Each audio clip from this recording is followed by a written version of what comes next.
First of all, I welcome all of you for this class. So today we are going to discuss the NCERT page number, you can say 317. Last time we have started with generation and conduction of impulses. So I'm just sharing screen with you.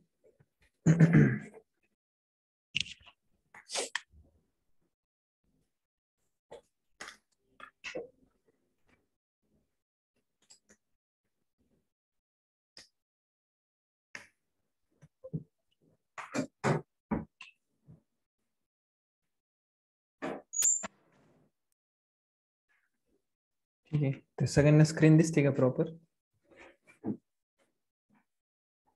Yes, हो, yes.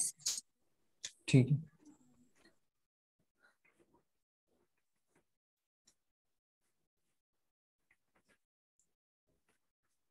तर आपण question time, ठीक आहे, आपण हे सगळे question आपण discussion केले होते. त्याच्यानंतर आपण या ठिकाणी पाहू शकतोय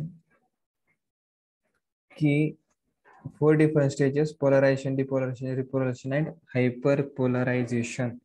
हे आपण त्या ठिकाणी पाहिलं होतं. सपोज जर आपण या ठिकाणी जर क्विक रिव्हिजन जर घ्यायचं ठरलं तर आपण या ठिकाणी पाहू शकतोय की तुम्ही या ठिकाणी पाहू शकताय हा जो पार्ट आहे त्याच्यामधून तुम्ही पाहू शकताय भरपूर साऱ्या अशा प्रोसेसेस निघतात छोट्या छोट्या. ठीक आहे, हा पार्ट लाईक दिस.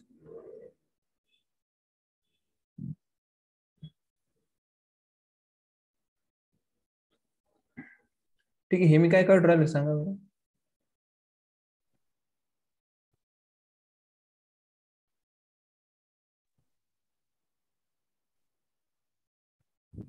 नर्वस हा, न्यूरॉन. करेक्ट. न्यूरॉन.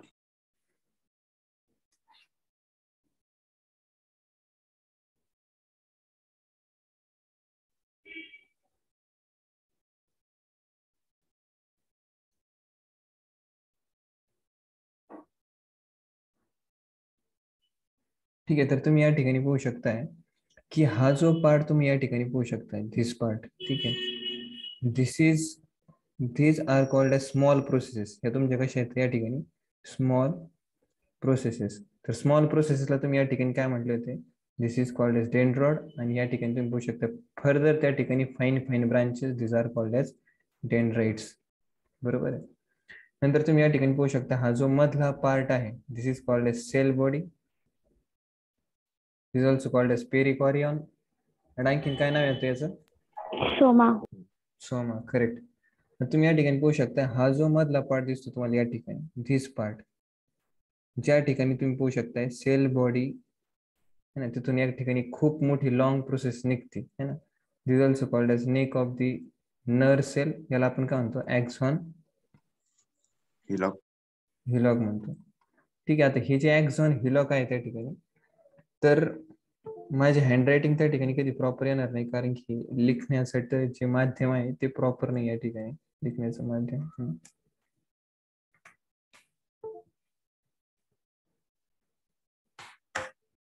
तर हे जे ॲक्सॉन हिलॉक आहे त्याला तुम्ही दुसरं नाव दिलं होतं, आठवतंय? हो सर. काय नाव दिलं होतं? Trigger zone. हा, तर या ठिकाणी आपण म्हणलो त्याला ट्रिगर झोन. कारण या ठिकाणी ऍक्शन पोटेन्शियल वगैरे क्रिएट होतो सगळ्यात अगोदर, नंतर तो त्या ठिकाणी पूर्ण ॲक्सॉन थ्रो कॅरी आउट केला जातो. आता फक्त एक विचार चेक करा, मी तुम्हाला एक सांगितलं होतं की स्टिम्युलस कुठून रिसिव्ह करतात तुम्ही. ठीक आहे, from where you are going to receive the stimulus. तर त्या ठिकाणी आपण पाहू शकतोय स्टिम्युलस. ठीक आहे, आपण कुठून रिसिव्ह करू शकतोय? आपल्याला माहिती आहे त्या ठिकाणी की suppose when ever I am talking about fingers. ठीक आहे, आता फिंगर्स जर माझे जर एखाद्या सपोज हिटिंग रॉडच्या जर एकदम रॉड आहे त्याचं एकदम हाय टेम्परेचर आहे, त्याच्या जर कॉन्टॅक्ट मध्ये जर आलं, तुम्ही पाहू शकता ह्या पण माझ्या फिंगरच्या मसल्स आहे, जर कॉन्टॅक्ट मध्ये आले तर मी त्या ठिकाणी काय करू शकतो? सेन्स करू शकतो आणि मसल सेल पण त्या ठिकाणी एक्साइट होऊ शकतात. मग स्टिम्युलाय तुमच्या एक्साइटेशन ऑफ मसल सेल द्वारे पण असू शकतोय. त्याच्यानंतर स्टिम्युलस तुमचा दुसरा एखादा न्यूरॉन असेल, सपोज या ठिकाणी हा न्यूरॉन. आता या ठिकाणी जर पाहिलं दुसरा न्यूरॉन जर घेतला तुम्ही, तर दुसऱ्या न्यूरॉनच्या या ठिकाणी तुम्ही पाहू शकता दुसऱ्या न्यूरॉनच्या डेंड्राइट्स दुसऱ्या न्यूरॉन्स तुम्ही या ठिकाणी पाहू शकताय. टिलोडेंड्रिया वाला जो पार्ट आहे त्या ठिकाणी पाहू शकताय टिलोडेंड्रिया. ठीक आहे, दिस इज युअर टिलोडेंड्रिया. आणि याला काय म्हणणार मग तुम्ही सांगा, याला पण काय म्हणणार तुम्ही? टिलोडेंड्रिया. किलोडेंड्रिया. त्याच्यानंतर या ठिकाणी हा जो बल्ज पार्ट आहे, बल्ज पार्टला तुम्ही काय नाव दिला? Synaptic knob. Correct, synaptic knob. तुम्ही या ठिकाणी पाहू शकता हा जो बल्ज पोर्शन आहे हा तुमचा सिनेप्टिक नॉब आहे. असं होऊ शकतं त्या ठिकाणी की ऍक्शन पोटेन्शियल असं पुढे पुढे पुढे पुढे चलत गेला, पुढे पुढे चलत गेला, आणि ह्या सिनेप्टिक नॉबद्वारे तुम्ही या ठिकाणी पाहू शकताय डेंड्राइट्स या ठिकाणी रिसिव्ह करू शकतोय. डेंड्राइट्स या ठिकाणी काय करू शकतोय? स्टिम्युलस रिसिव्ह करू शकतोय फ्रॉम अदर न्यूरॉन. एखाद्या न्यूरॉन कडून पण त्या ठिकाणी तुम्हाला स्टिम्युलस भेटू शकतोय किंवा मसल सेलद्वारे तुम्हाला त्या ठिकाणी स्टिम्युलस भेटू शकतोय. स्टिम्युलस कुठून पण असू द्या, मग तो स्टिम्युलस जो आहे त्या ठिकाणी तो एकत्र केला जातो. इथून असं स्टिम्युलस येईल या ठिकाणी असं लाईक दिस. नंतर तो सगळा जो स्टिम्युलस आहे तो त्या ठिकाणी आतमध्ये घेतला जातो सेल बॉडीमध्ये. या ठिकाणी आपण म्हणू शकतोय सेल बॉडीला इंटिग्रेटिंग झोन. या ठिकाणी आपण याला म्हणू शकतोय इंटिग्रेटिंग झोन. या ठिकाणी सगळे स्टिम्युलस जे आहेत ते त्या ठिकाणी काय केले जातात? इंटिग्रेट केले जातात. आता जर स्टिम्युलस जर त्या ठिकाणी जर आपण पाहिलं, स्टिम्युलस पण पहिली गोष्ट मी तुम्हाला सांगितलं स्टिम्युलस आपण कुठून कुठून रिसिव्ह करू शकतो. मी तुम्हाला 2 उदाहरण दिले. एक मसल सेलद्वारे तुम्ही स्टिम्युलस रिसिव्ह करू शकताय, दुसरा दुसऱ्या न्यूरॉनच्या टिलोडेंड्रियावाला पार्ट तिथून तुम्ही रिसिव्ह करू शकता. मग रिसिव्ह कुठून करू शकता या ठिकाणी क्लिअर झालं का? रिसिव्ह कुठून करू शकतोय? येस. हो आता रिसिव्ह कुठून केलं हे तर क्लिअर झालं, पण त्याच्यानंतर स्टिम्युलस हा रिसिव्ह केल्यानंतर आपण स्टिम्युलस त्या ठिकाणी 2 प्रकारचा असतो विद्यार्थी मित्रांनो. एक असतो तुमचा एक्सायटेटरी. ठीक आहे, एक्सायटेटरी म्हणजे एक्साइट करू शकतो. एक्साइटची स्पेलिंग त्या ठिकाणी आपण लिहून घेऊ. एक्सायटेटरी असू शकतो तुमचा, आणि दुसरा असू शकतो तुमचा इनहिबिटरी. एक्सायटेटरी म्हणजे काय? तो त्या ठिकाणी काय करेल? या ठिकाणी आतमध्ये पॉझिटिव्ह चार्ज क्रिएट करेल. काय करेल? Positive charge. म्हणजे तुम्ही पाहू शकता त्या ठिकाणी पॉझिटिव्ह चार्ज क्रिएट करणे म्हणजे तो त्या ठिकाणी काय करेल? ह्या पार्टला डिपोलराइज करेल. काय करेल? या ठिकाणी ह्या पार्टला डिपोलराइज. आणि दुसरा स्टिम्युलस असू शकतो तुमचा इनहिबिटरी. इनहिबिटरीचा अर्थ होतो त्या ठिकाणी तो काय करेल? त्या ठिकाणी निगेटिव्ह चार्ज आणेल. काय आणेल? कोणता चार्ज? Negative charge. मग तुम्ही पाहू शकताय त्याने काय केलं? ह्या पार्टला या ठिकाणी हायपर पोलराइज केलं. काय केलं? Hyper polarized. मग तुम्ही पाहू शकताय हे सगळ्या स्टिम्युलसची या ठिकाणी समेशन केली जाईल सेल बॉडीमध्ये, आणि नंतर जो नेट चार्ज राहील ना तो या ठिकाणी येईल ऍक्झॉन हिलॉक मध्ये. ऍक्झॉन हिलॉक मध्ये जर नेट जर थोडा जरी या ठिकाणी पॉझिटिव्ह चार्ज आला, थोडा जरी पॉझिटिव्ह चार्ज, मग तुम्हाला माहिती आहे त्या ठिकाणी नॉर्मली जर डिस्कशन केला तर मेम्ब्रेनच्या आतमध्ये जर सपोज आपण या ठिकाणी झूम करू. ठीक आहे, झूम केल्यानंतर तुम्ही या ठिकाणी पाहू शकता ही मेम्ब्रेन. ठीक आहे, मग झूम केल्यानंतर तुम्ही या ठिकाणी पाहू शकताय की आतमध्ये जनरली कोणता चार्ज असतोय रेस्टिंग कंडिशन मध्ये? निगेटिव्ह. बाहेर पॉझिटिव्ह. आणि तुम्हाला मी सांगितलं त्या ठिकाणी की आतमध्ये निगेटिव्ह बाहेर पॉझिटिव्ह करण्यासाठी तुमचे कोणते कोणते फॅक्टर आहेत. पहिला फॅक्टर तुम्हाला माहिती आहे लीकी चॅनल्स. आठवत आहे? हो सर. लीकी चॅनल्स 2 होते. कोणते कोणते? सोडियम आयन चॅनल्स आणि पोटॅशियम आयन. Potassium ion. म्हणजे लीकी चॅनल्स त्या ठिकाणी आतमध्ये निगेटिव्ह चार्ज मेंटेन करतात. का? कारण की तुम्हाला माहिती आहे की cell membrane at resting condition is more permeable for potassium ions. त्याच्यानंतर सेकंड पार्ट आपण पाहिला होता त्या ठिकाणी की सोडियम पोटॅशियम पंप. ठीक आहे, त्याच्यानंतर आपण पाहिलं होतं की आतमध्ये काय प्रेझेंट आहे? आयनायन्स सच ॲज फॉस्फेट, आणि नंतर तुम्हाला माहिती त्या ठिकाणी निगेटिव्हली चार्ज काय? प्रोटीन. करेक्ट. तुम्ही पाहू शकता याच्याद्वारे तुम्ही पाहू शकताय की आतमध्ये चार्ज येतो निगेटिव्ह, पण नंतर तुम्ही या ठिकाणी पाहू शकताय तो निगेटिव्ह चार्ज हा तुम्हाला पाहू शकताय रेस्टिंग मेम्ब्रेनच्या अक्रॉस जो पोटेन्शियल डिफरन्स असतोय त्याला आपण म्हणणार रेस्टिंग मेम्ब्रेन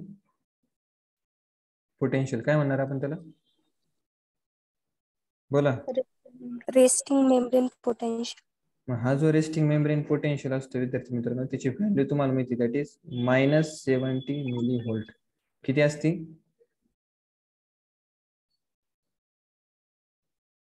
-70 मिली व्होल्ट. हा, तुम्ही मला एकदा विचार करून सांगा या ठिकाणी की आता या ॲक्झॉन हिलॉक मध्ये ज्या ठिकाणी -70 मिली व्होल्ट होता, मग फर्दर सगळे भरपूर सारे स्टिम्युलस रिसीव्ह केले, काही एक्साइटेटरी होते, काही इनहिबिटरी होते.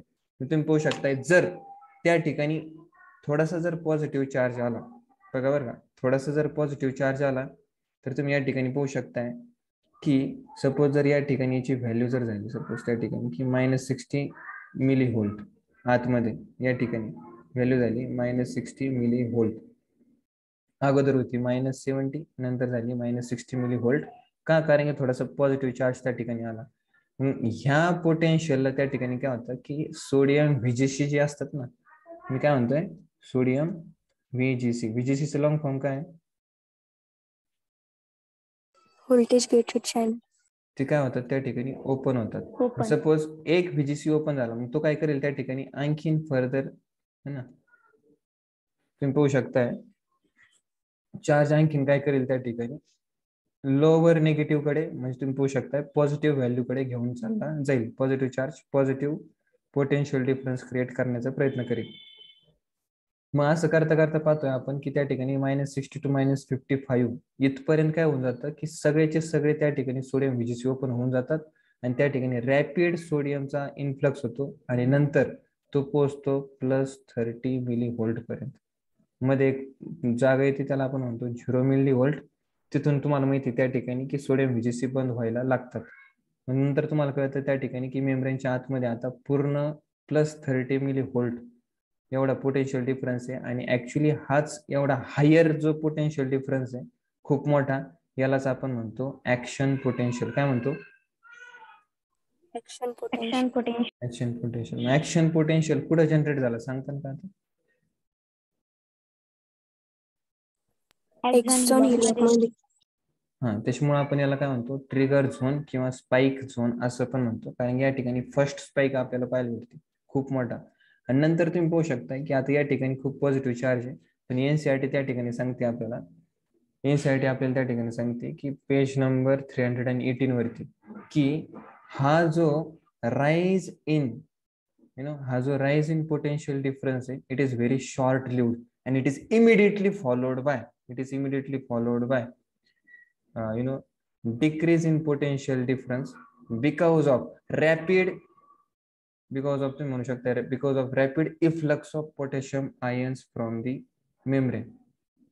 तुम्ही या ठिकाणी पाहू शकता की ऍट हायर पोटेन्शियल, सपोज तुम्ही या ठिकाणी घेतला हायर पोटेन्शियलला तुम्हाला माहिती त्या ठिकाणी कोणते व्हीजीसी ओपन होतात? Potassium. हे व्हीजीसी ओपन होतात. तुम्हाला माहिती त्या ठिकाणी पोटॅशियम व्हीजीसी ओपन झाले तर तुम्हाला माहिती त्या ठिकाणी की पोटॅशियम व्हीजीसी ओपन झाल्यानंतर आतमधला पोटॅशियम कुठे चालला जाईल? बाहेर. मग आतमधला पोटॅशियम बाहेर चालला गेला, मग तुम्ही पाहू शकता याच ठिकाणी मी सांगतोय काय, अजून मी जागा चेंज नाही केली, मी अजून पण ॲक्झॉन हिलॉक बद्दलच डिस्कशन करतोय.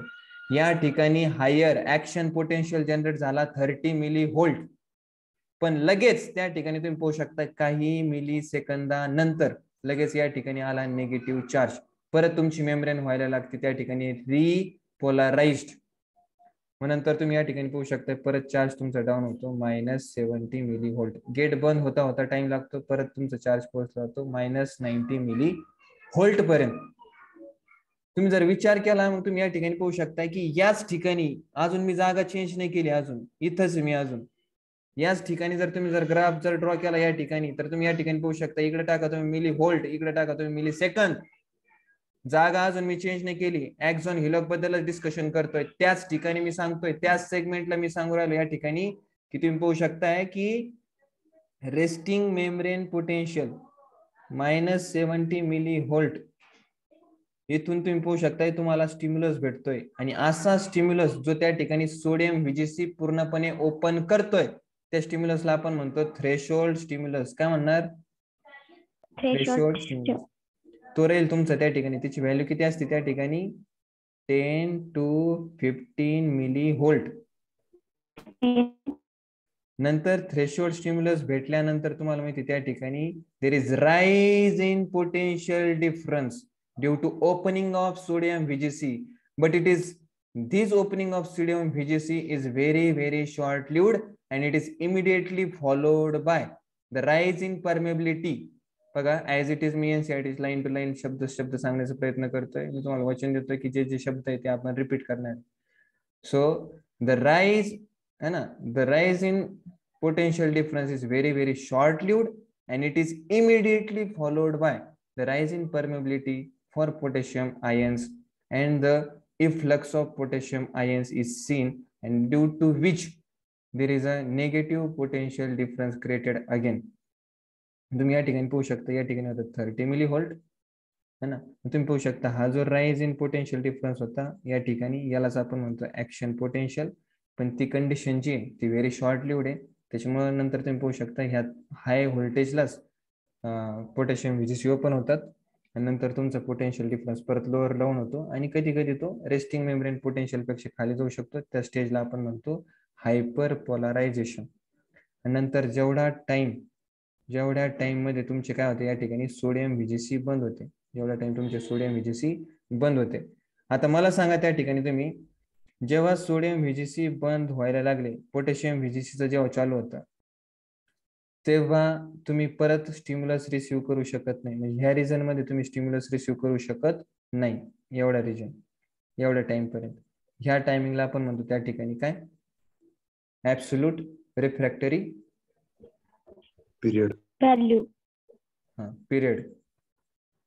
आपण पिरियड मध्ये टाइम बद्दल डिस्कशन करतोय. कोणता टाइम, ज्या ठिकाणी आपण फर्दर स्टिम्युलस रिसीव्ह नाही करू शकत, that is called as absolute refractory period. तर मग आता प्रश्न या ठिकाणी आला, तुम्ही बघा बरं का, मी सांगू काय राहिलो, आपल्याला पुढचा पार्ट डिस्कशन करायचा आहे कंडक्शन ऑफ ऍक्शन पोटेन्शियल. हे तर झालं आपलं जनरेशनचं, पण तुम्ही पाहू शकता जनरेशन झाल्यानंतर तुम्ही पाहू शकता परत त्या ठिकाणी निगेटिव्ह चार्ज येतोय. परत त्या ठिकाणी कोणता चार्ज येतोय, निगेटिव्ह. आता जर तुम्ही चेक केलं या ठिकाणी तर पॉझिटिव्ह चार्ज होता, पण जर तुम्ही शेजारचा जर सेगमेंट जर चेक केला, शेजारच्या चेकमेंट मध्ये तर तो अजून रेस्टिंग कंडिशन मध्येच, मग इथं तर निगेटिव्ह चार्ज आहे. शेजारच्या याच्यामध्ये कोणता चार्ज आहे, निगेटिव्ह चार्ज. याच्यात तर होता पॉझिटिव्ह चार्ज. मग तुम्ही या ठिकाणी पाहू शकता की थोडा पॉझिटिव्ह चार्ज बघा बरं का, थोडा पॉझिटिव्ह चार्ज कुठे चालला येतो, पुढे चालला येतो. थोडा पॉझिटिव्ह चार्ज पुढे चालला येतो. मग तुम्ही या ठिकाणी पाहू शकताय इथं पण कसं होतं, -70चं परत -60 -55 होतं. परत या ठिकाणी सोडियम व्हीजीसी ओपन होतात आणि आतमध्ये सोडियम चालले येतात. त्याच्यामुळे या ठिकाणी तुम्ही पाहू शकता परत पॉझिटिव्ह चार्ज क्रिएट होतो. आणि तोपर्यंत माग कोणता चार्ज क्रिएट झाला असेल, मग सांगा बरं, निगेटिव्ह. माग कोणता चार्ज क्रिएट झाला असेल, निगेटिव्ह. करेक्ट. आणि तुम्ही परत पाहू शकता आता हा परत पोलराइज झाला, हा परत पोलराइज झाला, त्याच्यानंतर पण शेजारचं सेक्शन या ठिकाणी निगेटिव्ह पोलराइज. मग तुम्ही या ठिकाणी पाहू शकता परत थोडा पॉझिटिव्ह चार्ज पुढे चालला जाईल, परत त्या ठिकाणी सोडियम व्हीजीसी ओपन होतील, या ठिकाणी परत पॉझिटिव्ह चार्ज येईल, या ठिकाणचा पार्ट परत त्या ठिकाणी होईल डिपोलराइज्ड. तोपर्यंत मागचा पार्ट काय होईल त्या ठिकाणी, रिपोलराइज्ड. नंतर तुम्ही जर तसे जर पुढे जर गेले, हा पार्ट या ठिकाणी निगेटिव्ह, तुम्ही पाहू शकता पॉझिटिव्ह चार्ज पुढे चालला येईल थोडासा, मग हा ठिकाणी परत त्या ठिकाणी सोडियम व्हीजीसी ओपन होतील, परत या ठिकाणी पॉझिटिव्ह चार्ज, म्हणजे हा काय झाला, डिपोलराइज्ड. हा काय होईल, डिपोलराइज्ड. हा झाला डिपोलराइज्ड. तो पण हा सेक्शन काय होईल तुमचा, रिपोलराइज्ड. करेक्ट, रिपोलराइज्ड. मग तुम्ही या ठिकाणी पाहू शकताय मग ऍक्च्युअली कंडक्शन कसं होऊ राहिलंय, थोडा चार्ज पुढे जाऊ राहिला. मग तुम्ही या ठिकाणी पाहू शकताय जे कंडक्शन केलं होतं ना, ते ऍक्च्युअली कंडक्शन केलं होतं इन दी वेव ऑफ डिपोलरायझेशन, रिपोलरायझेशन, डिपोलरायझेशन, रिपोलरायझेशन, डिपोलरायझेशन, रिपोलरायझेशन, डिपोलरायझेशन, रिपोलरायझेशन, असं प्रत्येक सेगमेंट थ्रू त्या ठिकाणी चार्जचं कंडक्शन केलं जातं. ऍक्शन पोटेन्शियलचं कंडक्शन केलं जातं. ऍक्शन पोटेन्शियल प्रत्येक ठिकठिकाणी जनरेट केला जातो. प्रत्येक ठिकठिकाणी जनरेट केला जातो. तुम्ही म्हणा सर प्रत्येक ठिकठिकाणी का जनरेट करावं लागू राहिलं का, कारण तुम्ही पाहू शकता प्रत्येक ठिकठिकाणी या ठिकाणी परमेबिलिटी आहे. या ठिकाणी प्रत्येक ठिकठिकाणी तुम्ही चार्ज त्या ठिकाणी आतमध्ये घेऊ शकताय. तर जर तुम्ही त्या ठिकाणी कधी क्वेश्चन मध्ये असं विचारलं होतं, हा सेगमेंट दिला होता, हा सेगमेंट दिला होता, कधी पण एवढी गोष्ट ध्यानात ठेवायची की जे कंडक्शन केलं होतं ऍक्शन पोटेन्शियलचं, that is always unidirectional. Unidirectional म्हणजे तुम्ही काय केलं, स्टिम्युलस इथून रिसीव्ह केला आणि नंतर ऍक्शन पोटेन्शियल ऍक्झॉन थ्रू पुढे कंडक्ट केला जातो.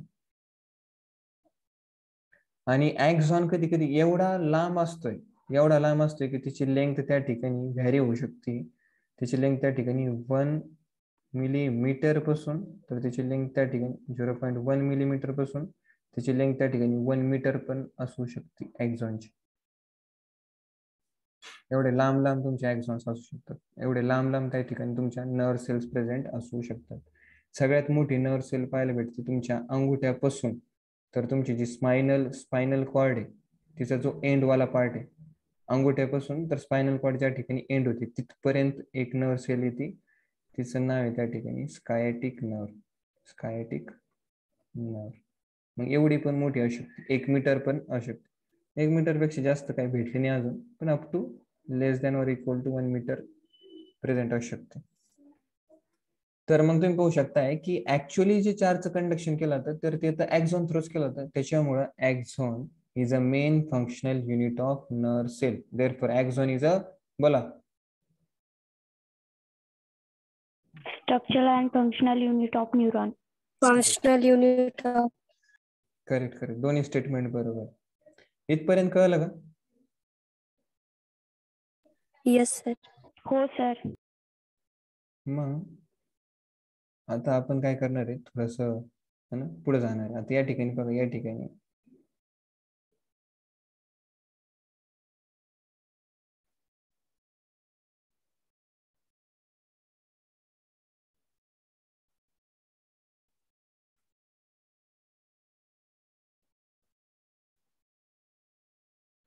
नंतर तुम्ही या ठिकाणी बघा एनसीईआरटीने त्या ठिकाणी पेज नंबर 318 वरती असे 2 सेक्शन दिले.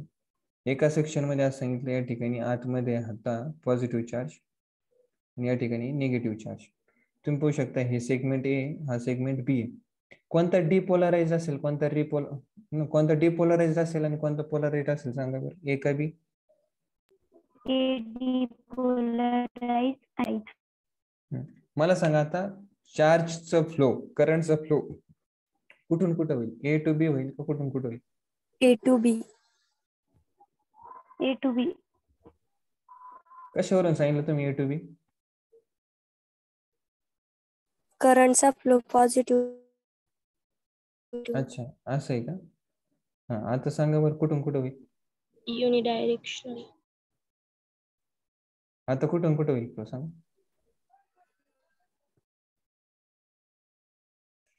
Positive to negative. B to A sir. B to. तो डिपेंड करतोय ना तुम्ही मेम्ब्रेनच्या आतला पार्ट बोलताय की बाहेरचा पार्ट बोलताय. मेम्ब्रेनच्या आतला पार्ट घातला तर ए टू बी, मेम्ब्रेनच्या बाहेरचा पार्ट घातला तर B to A. B to A. कळलं? याच्यामध्ये काही डाऊट? No sir. ठीक आहे. तर मग आपण आता काय करतोय थोडस पुढे जातोय. तर हे होतं तुमचं generation and conduction of nerve impulse. याच्यामध्ये काही डाऊट आहे का? No sir. ठीक आहे. मग आता काय करतोय आपण त्या ठिकाणी एनसीईआरटी पेज नंबर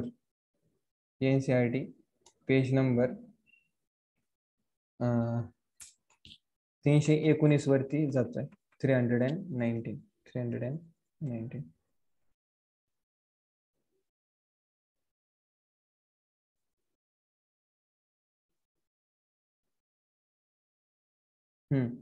थोडं राहिलंय सांगायचं. या ठिकाणी बघा कंडक्शन असतात तुमचे 2 प्रकारचे ध्यानात ठेवा.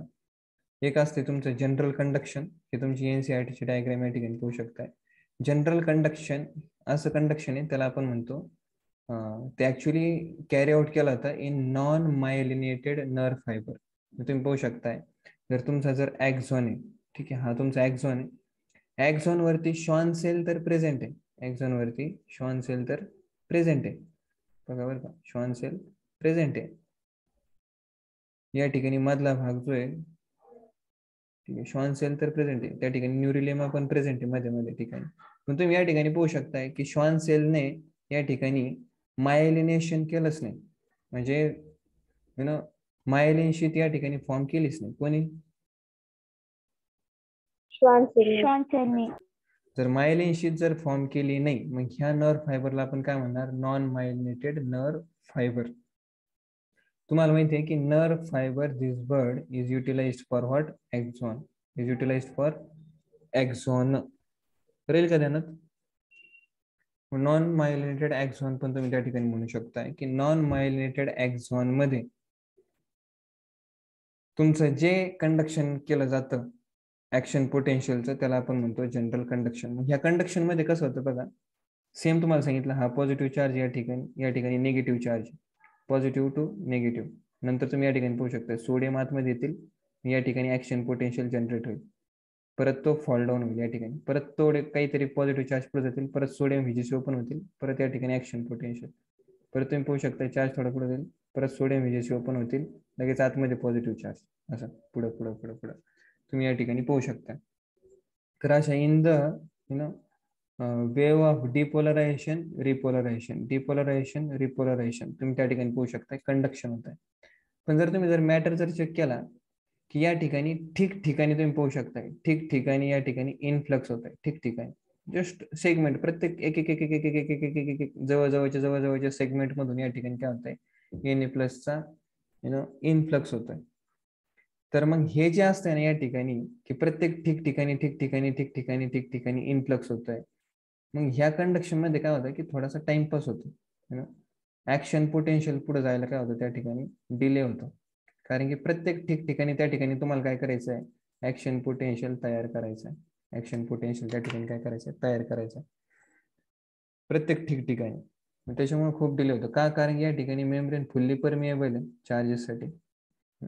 तर त्या ठिकाणी जर मायलिनेशन जर असतं तर मेम्ब्रेन थोडीफार इम्परमिएबल बनली असती, मग आपण फक्त सिलेक्टेड ठिकाणीच त्या ठिकाणी ऍक्शन पोटेन्शियल जनरेट केला असता, म्हणजे अशा ठिकाणी ज्या ठिकाणी notes of रॅन्युअर present.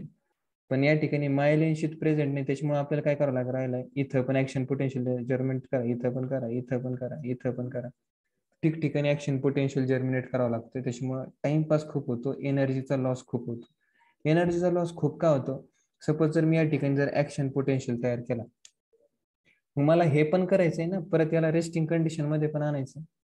Resting condition मध्ये आणण्यासाठी मला काय करावं लागणार, त्या ठिकाणी सोडियम पोटॅशियम पंप यूज करावं लागणार आहे.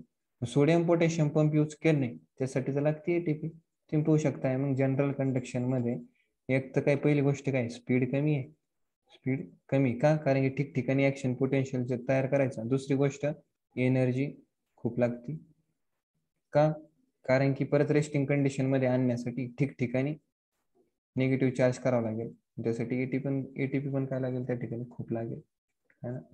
आतून करंट कसा फ्लो होतो A to B, बाहेरून B to A. याच्यामध्ये काही डाऊट जनरल कंडक्शन मध्ये? सर हा बोला. मायलिनेटेड नर्व फायबर मध्येच एनर्जीचा लॉस होईल आणि स्पीड स्लो राहील का नॉन मायलिनेटेड मध्ये राहील? नॉन मायलिनेटेड मध्ये करंटचा फ्लो होईल है ना, in the form of action potential. पण हे जे ऍक्शन पोटेन्शियल आहे ते तुम्ही पाहू शकताय ठिकठिकाणी तुमचे तयार होणार, ठिकठिकाणी. आता या ठिकाणी स्पेस थोडा जास्त दाखवलाय, पण जर आपण स्पेस चेक केला तर आपण पोटेन्शियल तयार होईल. त्याच्यामुळं ऍक्शन पोटेन्शियलच्या फॉर्मॅटमध्येच आपल्याला सेंड करायचा असतोय इम्पल्स पुढं, पण हे ठिकठिकाणी तयार होत पुढे जाणे यासाठी टाइम लागतो ना. तुम्ही एवढा टाइमपास करू राहिले, इथं करा असं नाही करता येणार का तुम्हाला. इथं ऍक्शन पोटेन्शियल तयार झाला, लगेच तुम्ही डायरेक्ट पुढे जाऊन ऍक्शन पोटेन्शियल तयार करा, लगेच पुढे जाऊन ऍक्शन पोटेन्शियल तयार करा. या ठिकाणी जर तुम्ही इन्सुलेशन जर टाकलं असतं काही इन्सुलेशन, या ठिकाणी चार्जचा फ्लो झालाच नसता, या ठिकाणी सोडियमचा इन्फ्लक्स झालाच नसतं, या ठिकाणी ऍक्शन पोटेन्शियल तयार होणारच नाही. ज्या ठिकाणी परत पॉसिबिलिटी Na+ इन्फेक्शन, त्या ठिकाणीच ऍक्शन पोटेन्शियल तयार होईल. मग आपण जेव्हा इन्सुलेटेड कंडक्शन जेव्हा आपण पाहू ना, ते पुढचं कंडक्शन आपलं इन्सुलेटेड कंडक्शन, तिथं कशी गोष्ट होती. इथं प्रॉब्लेम काय, इथं ठिकठिकाणी तुम्हाला चार्ज इन्फ्लक्स करत तुम्हाला पुढे जावं लागतं, आणि त्याच्यामुळे मग या ठिकाणी टाइम खूप लागतो. काय लागतो टाइम, या ठिकाणी काय स्पीड खूप कमी आहे.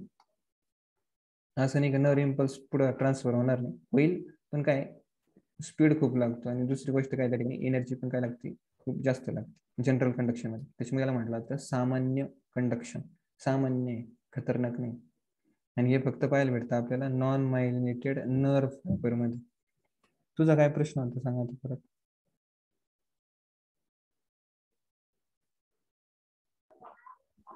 सर मला हेच विचारायचं होतं की जे टाइम जास्त लागतो, एनर्जी लॉस होती, मायलिनेटेड मध्ये होती का नॉन मायलिनेटेड मध्ये होती? नॉन मायलिनेटेड मध्ये टाइम जास्त लागतो आणि एनर्जी, ठीक आहे ना, स्पीड कमी आहे. याचं काय, टाइम जास्त लागतो कंडक्शनसाठी. ठीक आहे, टाइम कन्झ्युमिंग प्रोसेस. स्पीड कमी आहे त्याच्यामुळे टाइम जास्त लागतो आणि दुसरी एनर्जी या ठिकाणी जास्त कन्झ्युम होते. सर नॉन मायलिनेटेड मध्ये node of prime linear absent असल्यामुळे ही प्रोसेस टाइम कन्झ्युमिंग आहे का? हा, अगोदर मी काय करतो, पुढचे कन्सेप्ट एक्सप्लेन करतो, मग तुला क्लिअर होतं का पाहू, मग आपण परत प्रश्न उत्तर डिस्कशन करू. आता या ठिकाणी तुझा क्वेश्चन ध्यानात ठेव, पुढच्या याच्यात सॉल्व्ह होतो का बघ, नाही झाला तर मग आपण परत डिस्कशन करू. ठीक आहे, या ठिकाणी बघा, नेक्स्ट टाईपचं कंडक्शन आहे दॅट इज सॉलिटरी कंडक्शन. आता सॉलिटरी कंडक्शन हा शब्द जो आलाय तो आलाय ग्रीक वर्ड सॉल्टियर पासून. सॉल्टियरचा अर्थ होतो त्या ठिकाणी टू जम्प, उड्या मारत मारत जाणं. ठीक आहे, तुम्ही या ठिकाणी पाहू शकताय की मायलिनेटेड नर्व फायबर, मग तुम्ही त्या ठिकाणी पाहू शकता श्वान सेल तर प्रेझेंट. तुम्ही पाहू शकता सपोज ही जी बाहेरची जी तुम्हाला ब्ल्यू कलरचा जो काही लेअर दिसतोय ना,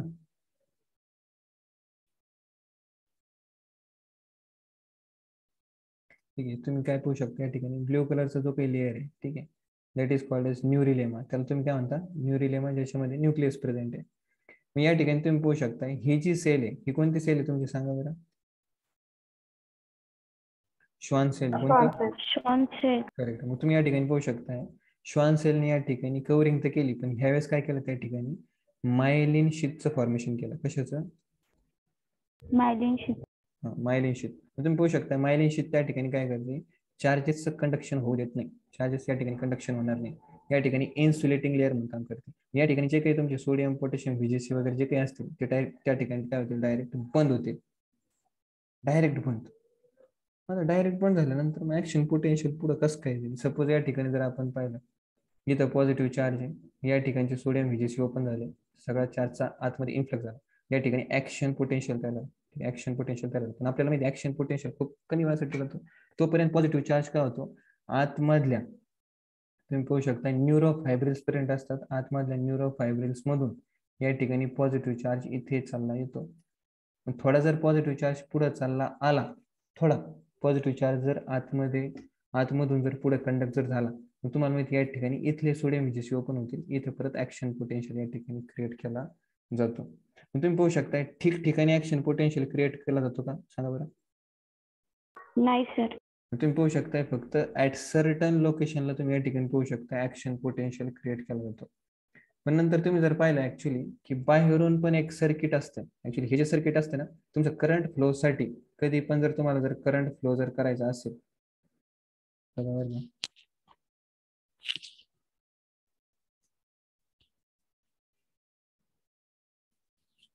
कधी पण जर करंट फ्लो जर करायचा असेल तर तुम्हाला त्या ठिकाणी एक सर्किट कंप्लीट करणं असतं. त्याच्यामुळे एनसीईआरटी त्या ठिकाणी सांगते पेज नंबर 218 वरती की thus a circuit is complete. Thus a circuit is complete. तसं कम्प्लीट सर्किट त्या ठिकाणी बनतंय. तुम्ही पाहू शकता की चार्ज कंडक्शन मध्ये एक सर्किट बनवणं खूप महत्वाचं असतं. या ठिकाणी पण ते सर्किट बनलं जातं, पण तुम्ही या ठिकाणी पाहू शकताय सर्किटमध्ये आतून तर चार्ज फ्लो हो राहिला, त्याच्यामध्ये काही प्रॉब्लेम नाही, पण बाहेरून चार्ज जो आहे तो त्या ठिकाणी जम्प करतो. त्या ठिकाणी बाहेरून चार्ज कसं केला जातो, जम्प. तुम्ही या ठिकाणी पाहू शकताय की चार्ज जो आहे तो या ठिकाणी जम्पिंगच्या फॉर्मॅटमध्ये चालला होतो. कुठून, बाहेरून, असं जम्पिंगच्या फॉर्मॅटमध्ये. आतून तर न्यूरोफायब्रिल्स पर्यंत असतात, तिथून त्या ठिकाणी चार्ज पुढे पुढे घेतला जातो. पण तो पण कसा त्या ठिकाणी आपण म्हणू शकतो बाहेरून जम्पिंग होतं, त्याच्यामुळे आपण असं पण म्हणू की आतून पण त्या ठिकाणी चार्जची जम्पिंग होती. पण डायरेक्ट त्या ठिकाणी चार्ज चालला जातो at the point where myelination is absent. त्या ठिकाणी काय होतं, फक्त तुमचा नर्व इम्पल्स आतमध्ये आणला जातो. मग या ठिकाणी काय होतं की ठिकठिकाणी तुम्हाला ऍक्शन पोटेन्शियल जर्मिनेट करण्याची गरज नाही, पोलरायझेशन रिपोलरायझेशन करण्याची गरज नाही. फक्त तुम्ही काय करा, ज्या ठिकाणी मायलिन शीथ अबसेंट आहे, ज्या ठिकाणी तुम्ही पाहू शकताय की परमिएबल आहे, ज्याच्या अक्रॉस तुम्ही चार्जचा डिफरन्स पाहू शकताय, त्याच ठिकाणी डायरेक्ट चार्ज मूव्ह केला जातो. या ठिकाणी जर आपण पाहिलं, आपला जो स्पीड आहे कंडक्शनचा तो काय असतो, या ठिकाणी फास्ट असतो, एकदम फास्ट स्पीड असतो. आणि त्याच्यानंतर आपण या ठिकाणी पाहू शकतो फास्ट स्पीड फास्ट असल्यानंतर टाइम कमी लागेल. आणि जर आपण जर एनर्जी कन्झम्पशन बद्दल जर डिस्कशन केलं तर या ठिकाणी मिनिमम एनर्जीचं काय होतं, कन्झम्पशन होतं. मग तुम्ही या ठिकाणी पाहू शकता A to B आणि B to A completion of local circuit. त्या ठिकाणी सर्किट कम्प्लीट अशा पद्धतीने होतं. मग त्या ठिकाणी कधी कधी प्रॉब्लेम असा होतो त्या ठिकाणी की जर प्रॉब्लेम या ठिकाणी असा आहे की मॅटर जर आज झाला की आपल्याकडे सपोज फॉर एक्झाम्पल न्यूरॉन आहे आणि ते जर कम्प्लीट ॲक्झॉन, सपोज हा ॲक्झॉन, ठीक आहे,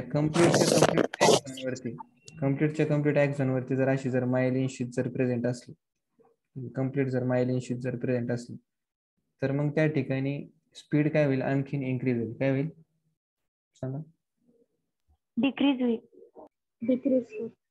कसं काय? कंडक्शनच नाही होणार. हा, कारण तुम्हाला माहिती आहे ऍक्शन पोटेन्शियल इकडे क्रिएट झाला, मग इकडून चार्ज इकडे पुढे फ्लोच नाही होणार. कारण तुम्हाला माहिती आहे त्या ठिकाणी की सपोज पॉझिटिव्ह चार्ज इथपर्यंत पोहोचलाच नाही, मग या ठिकाणी तुम्ही पोहोचू शकता सपोज होणारच नाही. काय कारण तुम्हाला माहिती आहे त्या ठिकाणी charge current is flow of charge. ज्या ठिकाणी फ्लो ऑफ चार्ज होणार नाही, सपोज या ठिकाणी ऍक्शन पोटेन्शियल क्रिएट झाला आणि नंतर तुम्ही पाहू शकता इथून ऍक्शन पोटेन्शियल तयार झाला नाही, तर ऍक्शन पोटेन्शियल पुढे पुढे जाईल कसं काय? कारण कुठेतरी त्या ठिकाणी पाहिजे ना ऍक्शन पोटेन्शियल क्रिएट होण्यासाठी जागा तर पाहिजे. तर मग जर जागाच नसली तर मग you can not transfer the action potential from one place to another place. जर त्या ठिकाणी जर कम्प्लीट मायलिनेशन ॲब्सेंट असेल तर, प्रेझेंट असेल तर. मग आपण जर पाहिलं त्या ठिकाणी की मायलिनेटेड नर्व फायबर आहे, स्पीड इन्क्रीज होतोय, आम्हाला माहिती स्पीड इन्क्रीज होतोय, पण अप टू सर्टन लिमिट म्हणणार. आपण काय म्हणणार? Up to certain limit. जर तुम्ही जर त्या ठिकाणी मायलिनेशनची जर लेंथ जर इन्क्रीज केली, मग जा विसरू. अप टू सर्टन लिमिट तुम्ही स्पीड इन्क्रीज करू शकता, पण जर तुम्ही हदच्या जर बाहेर गेले तर मग त्या ठिकाणी तुम्ही चार्जचा फ्लो होणार नाही, त्या ठिकाणी सर्किट कम्प्लीट होणार नाही. सर्किट कम्प्लीट झालं नाही तर चार्जचा फ्लो होणार नाही असं. त्याच्यामुळे मायलिनेटेड नर्व फायबर ठीक आहे, स्पीड जास्त आहे, पण अप टू सर्टन लिमिट, हद्दीच्या पलीकडे आम्ही नाही करू शकत चार्जचा फ्लो. हा पॉइंट आहे. आता कांचन तुझा कोणता पॉइंट होता बोल. क्लिअर आहे सर. मग आपल्याला काय करायचं, थोडेफार आपण कंक्लुजन घेतले तर चांगलं होईल ना. या ठिकाणी जर आपण पाहिलं कंक्लुजन आपले असे आहेत. जर नॉर्मल जर कंडिशन जर चेक केली त्या ठिकाणी एम्फिबियन्स आणि रेप्टाइल्स बद्दल जर आपण डिस्कशन केलं तर त्या ठिकाणी जर स्पीड ऑफ कंडक्शन जर आपण पाहिलं तो असतो खूप स्मॉल. जर आपण जर स्पीड जर चेक केला तर असतो तो तुमचा 30 to 40 मीटर पर सेकंद एवढा. पण जर आपण जर मॅमल्स मध्ये जर चेक केलं त्या ठिकाणी तर मॅमल्स मध्ये खूप जास्त स्पीड पाहायला भेटतो, 100 to 130 मीटर पर सेकंद. हा खूप जास्त स्पीड आहे. ऍक्च्युली जो पण कंडक्शनचा स्पीड असतो ना, तो कंडक्शनचा स्पीड केला जातो वेगवेगळ्या फॅक्टरवरती डिपेंड असतो. सपोज जर टेम्परेचर जर इन्क्रीज झाला, कंडक्शनचा स्पीड इन्क्रीज होईल का डिक्रीज होईल?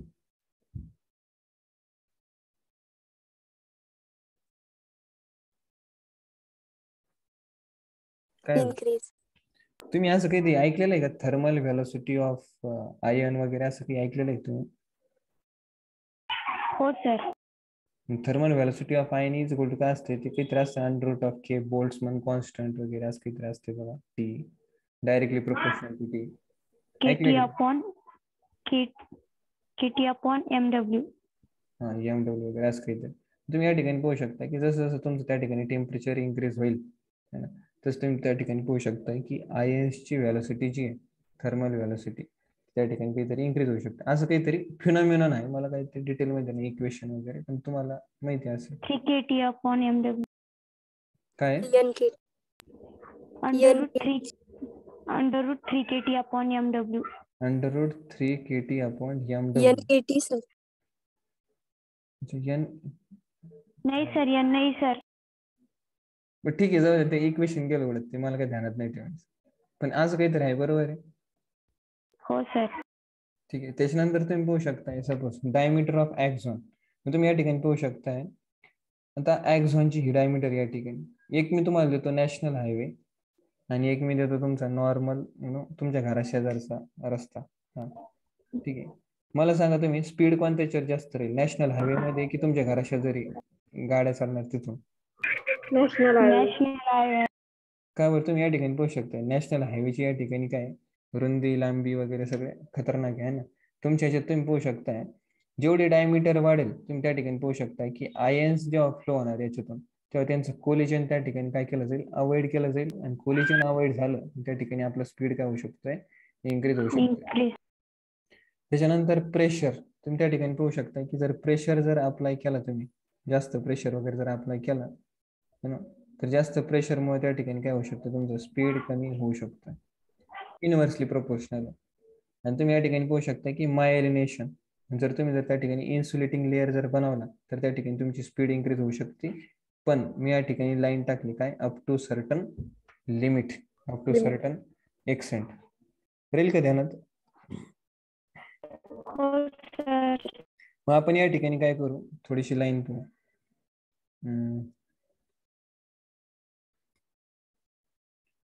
तर या ठिकाणी आपण काय करतोय, नॉर्मली अशा काही कंडिशन टाकतो. तुम्ही या ठिकाणी पाहू शकता इथं चार्जचा फ्लो वगैरे होईल, ठीक आहे. नंतर तुम्ही जर या ठिकाणी जर पाहिलं, इथं ठिकठिकाणी ऍक्शन पोटेन्शियल आहे, त्याच्यामुळे इथला स्पीड थोडासा कमी राहील. या ठिकाणी ऍक्शन पोटेन्शियल होईल असं, या ठिकाणी स्पीड थोडा काय राहील जास्त. पण जर या ठिकाणी जर आपण पाहिलं तर बस विषय संपला, पुढे चार्ज फ्लो होणार नाही. जर कम्प्लीट जर मायलिनेशन प्रेझेंट असेल तर त्याच्यामुळे स्पीड इन्क्रीज होऊ शकतो up to certain limit. Complete जर मायलिनेटेड जर ॲक्झॉन असेल, विषय सोडून द्यायचा, चार्जचा फ्लो होणार नाही, डायरेक्ट विषय सोडून द्यायचा. कम्प्लीट मायलिनेशन जर असेल तर ठेवताना का ध्यानात, आम्ही इम्पॉर्टंट पॉईंट बोलतोय. कम्प्लीट मायलिनेशन जर असेल तर चार्जचा फ्लो होणार नाही. त्याच्यामुळे काही ठिकाणी सांगितलं की होईल, ते चुकीचं आहे. त्याच्यानंतर आपण आलोय त्या ठिकाणी page number 309 NCERT, page number 319. तर त्या ठिकाणी आपण डिस्कशन करतोय definition of synapse. Definition of synapse. आता तुम्ही त्या ठिकाणी पाहू शकताय, मी तुम्हाला दोन गोष्टी सांगितल्या. एक असतोय तुमचा सिनॅप्स आणि एक असतोय तुमचा न्यूरोमस्क्युलर जंक्शन. Neuromuscular junction. आपल्या NCERT ने फक्त सिनॅप्स बद्दल माहिती दिली, न्यूरोमस्क्युलर जंक्शन बद्दल काही माहिती दिलेली नाही. मग जर आपण जर त्या ठिकाणी अगोदर थोड्याशा गोष्टी डिस्कशन करू. अगोदर नेमकी सिनॅप्स म्हणजे काय असतं. या ठिकाणी एक चेक करा तुम्ही, हा न्यूरॉन नंबर फर्स्ट आहे, हा न्यूरॉन नंबर सेकंड आहे. तुम्हाला मी सांगितलं त्या ठिकाणी conduction of nerve impulse is unidirectional, एका डायरेक्शन कडून दुसऱ्या डायरेक्शन त्या ठिकाणी फ्लो होतो.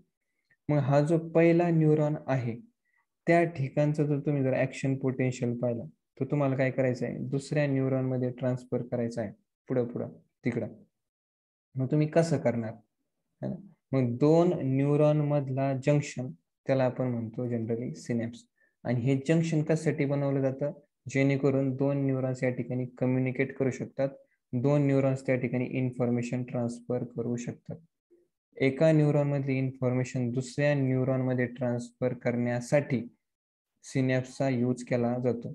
सिनॅप्स म्हणजे नेमकी काय, तुम्ही या ठिकाणी बघा, पहिल्या न्यूरॉन, ज्या न्यूरॉन कडून इन्फॉर्मेशन दुसऱ्या न्यूरॉन कडे ट्रान्सफर केली जाते त्या न्यूरॉनला आपण म्हणतो प्रीसिनॅप्टिक न्यूरॉन. जो न्यूरॉन इन्फॉर्मेशन रिसीव्ह करतो त्याला आपण म्हणणार पोस्ट सिनॅप्टिक न्यूरॉन. विद्यार्थी मित्रांनो बघा, प्रीसिनॅप्टिक न्यूरॉन हा पूर्ण सिनॅप्स मध्ये पार्टिसिपेट होत नाही. प्रीसिनॅप्टिक न्यूरॉनचा फक्त टिलोडेंड्रिया वाला पार्ट या ठिकाणी काय करतो, सिनॅप्स मध्ये इन्व्हॉल्ड असतोय. आणि पोस्ट सिनॅप्टिक मेम्ब्रेनचा डेंड्रॉन आणि डेंड्राइड वाला पार्ट या ठिकाणी सिनॅप्स मध्ये इन्व्हॉल्ड असतोय. सिनॅप्स म्हणजे काय, it is a junction of two neurons where the conduction of information between two neuron takes place. असं नाही की त्या ठिकाणी तुम्हाला पूर्ण न्यूरॉन त्या ठिकाणी आला पाहिजे, तसं नाही.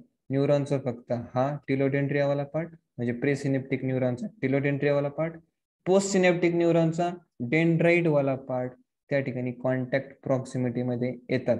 पण मॅटर या ठिकाणी विद्यार्थी मित्रांनो असा आहे, विचारा कसा आहे की हा जो टिलोडेंड्रिया वाला पार्ट आहे, हा जो डेंड्राइट वाला पार्ट आहे, तो त्या ठिकाणी मध्ये एक गॅप प्रेझेंट असू पण शकतोय किंवा नसू पण शकतोय. तुम्ही पाहू शकता या ठिकाणी टिलोडेंड्रिया किंवा डेंड्राइट्स ते एक दुसऱ्यापासून सेपरेट असू पण शकतात विथ द गॅप, किंवा ते सेपरेट नसू पण शकतात विदाउट गॅप. तो जो गॅप आहे त्याला आपण म्हणतो सिनॅप्टिक क्लेफ्ट. त्याला आपण काय म्हणतो बोला? Synaptic cleft. मग तुम्ही या ठिकाणी पाहू शकताय अजून आपण डेफिनेशन बोललेली नाही. आता मी तुम्हाला परत सांगतो त्या ठिकाणी टिलोडेंड्रिया. टिलोडेंड्रिया जर तुम्ही त्या ठिकाणी जर झूम करून जर पाहिले, टिलोडेंड्रियाचा हा सिनॅप्टिक नॉब वाला पार्ट, त्याच्यानंतर डेंड्राइट्स वाला हा वाला पार्ट तुम्ही या ठिकाणी पाहू शकता. हे दोन्ही मे बी सेपरेटेड और may not be separated by synaptic cleft. तुम्ही या ठिकाणी पाहू शकता मधला गॅप सिनॅप्टिक क्लेफ्ट. मग टिलोडेंड्रियाचा हा जो पार्ट आहे, टिलोडेंड्रियाची ही जी मेम्ब्रेन आहे बघा बरं का, टिलोडेंड्रियाची ही मेम्ब्रेन, त्याच्यानंतर डेंड्राइट्सची ही मेम्ब्रेन. तुम्ही पाहू शकताय प्री सिनॅप्टिक न्यूरॉनचा टिलोडेंड्रियाची जी मेम्ब्रेन त्या ठिकाणी सिनॅप्स मध्ये पार्टिसिपेट करते त्या मेम्ब्रेनला आपण म्हणतो प्री सिनॅप्टिक मेम्ब्रेन. काय म्हणणार बोला?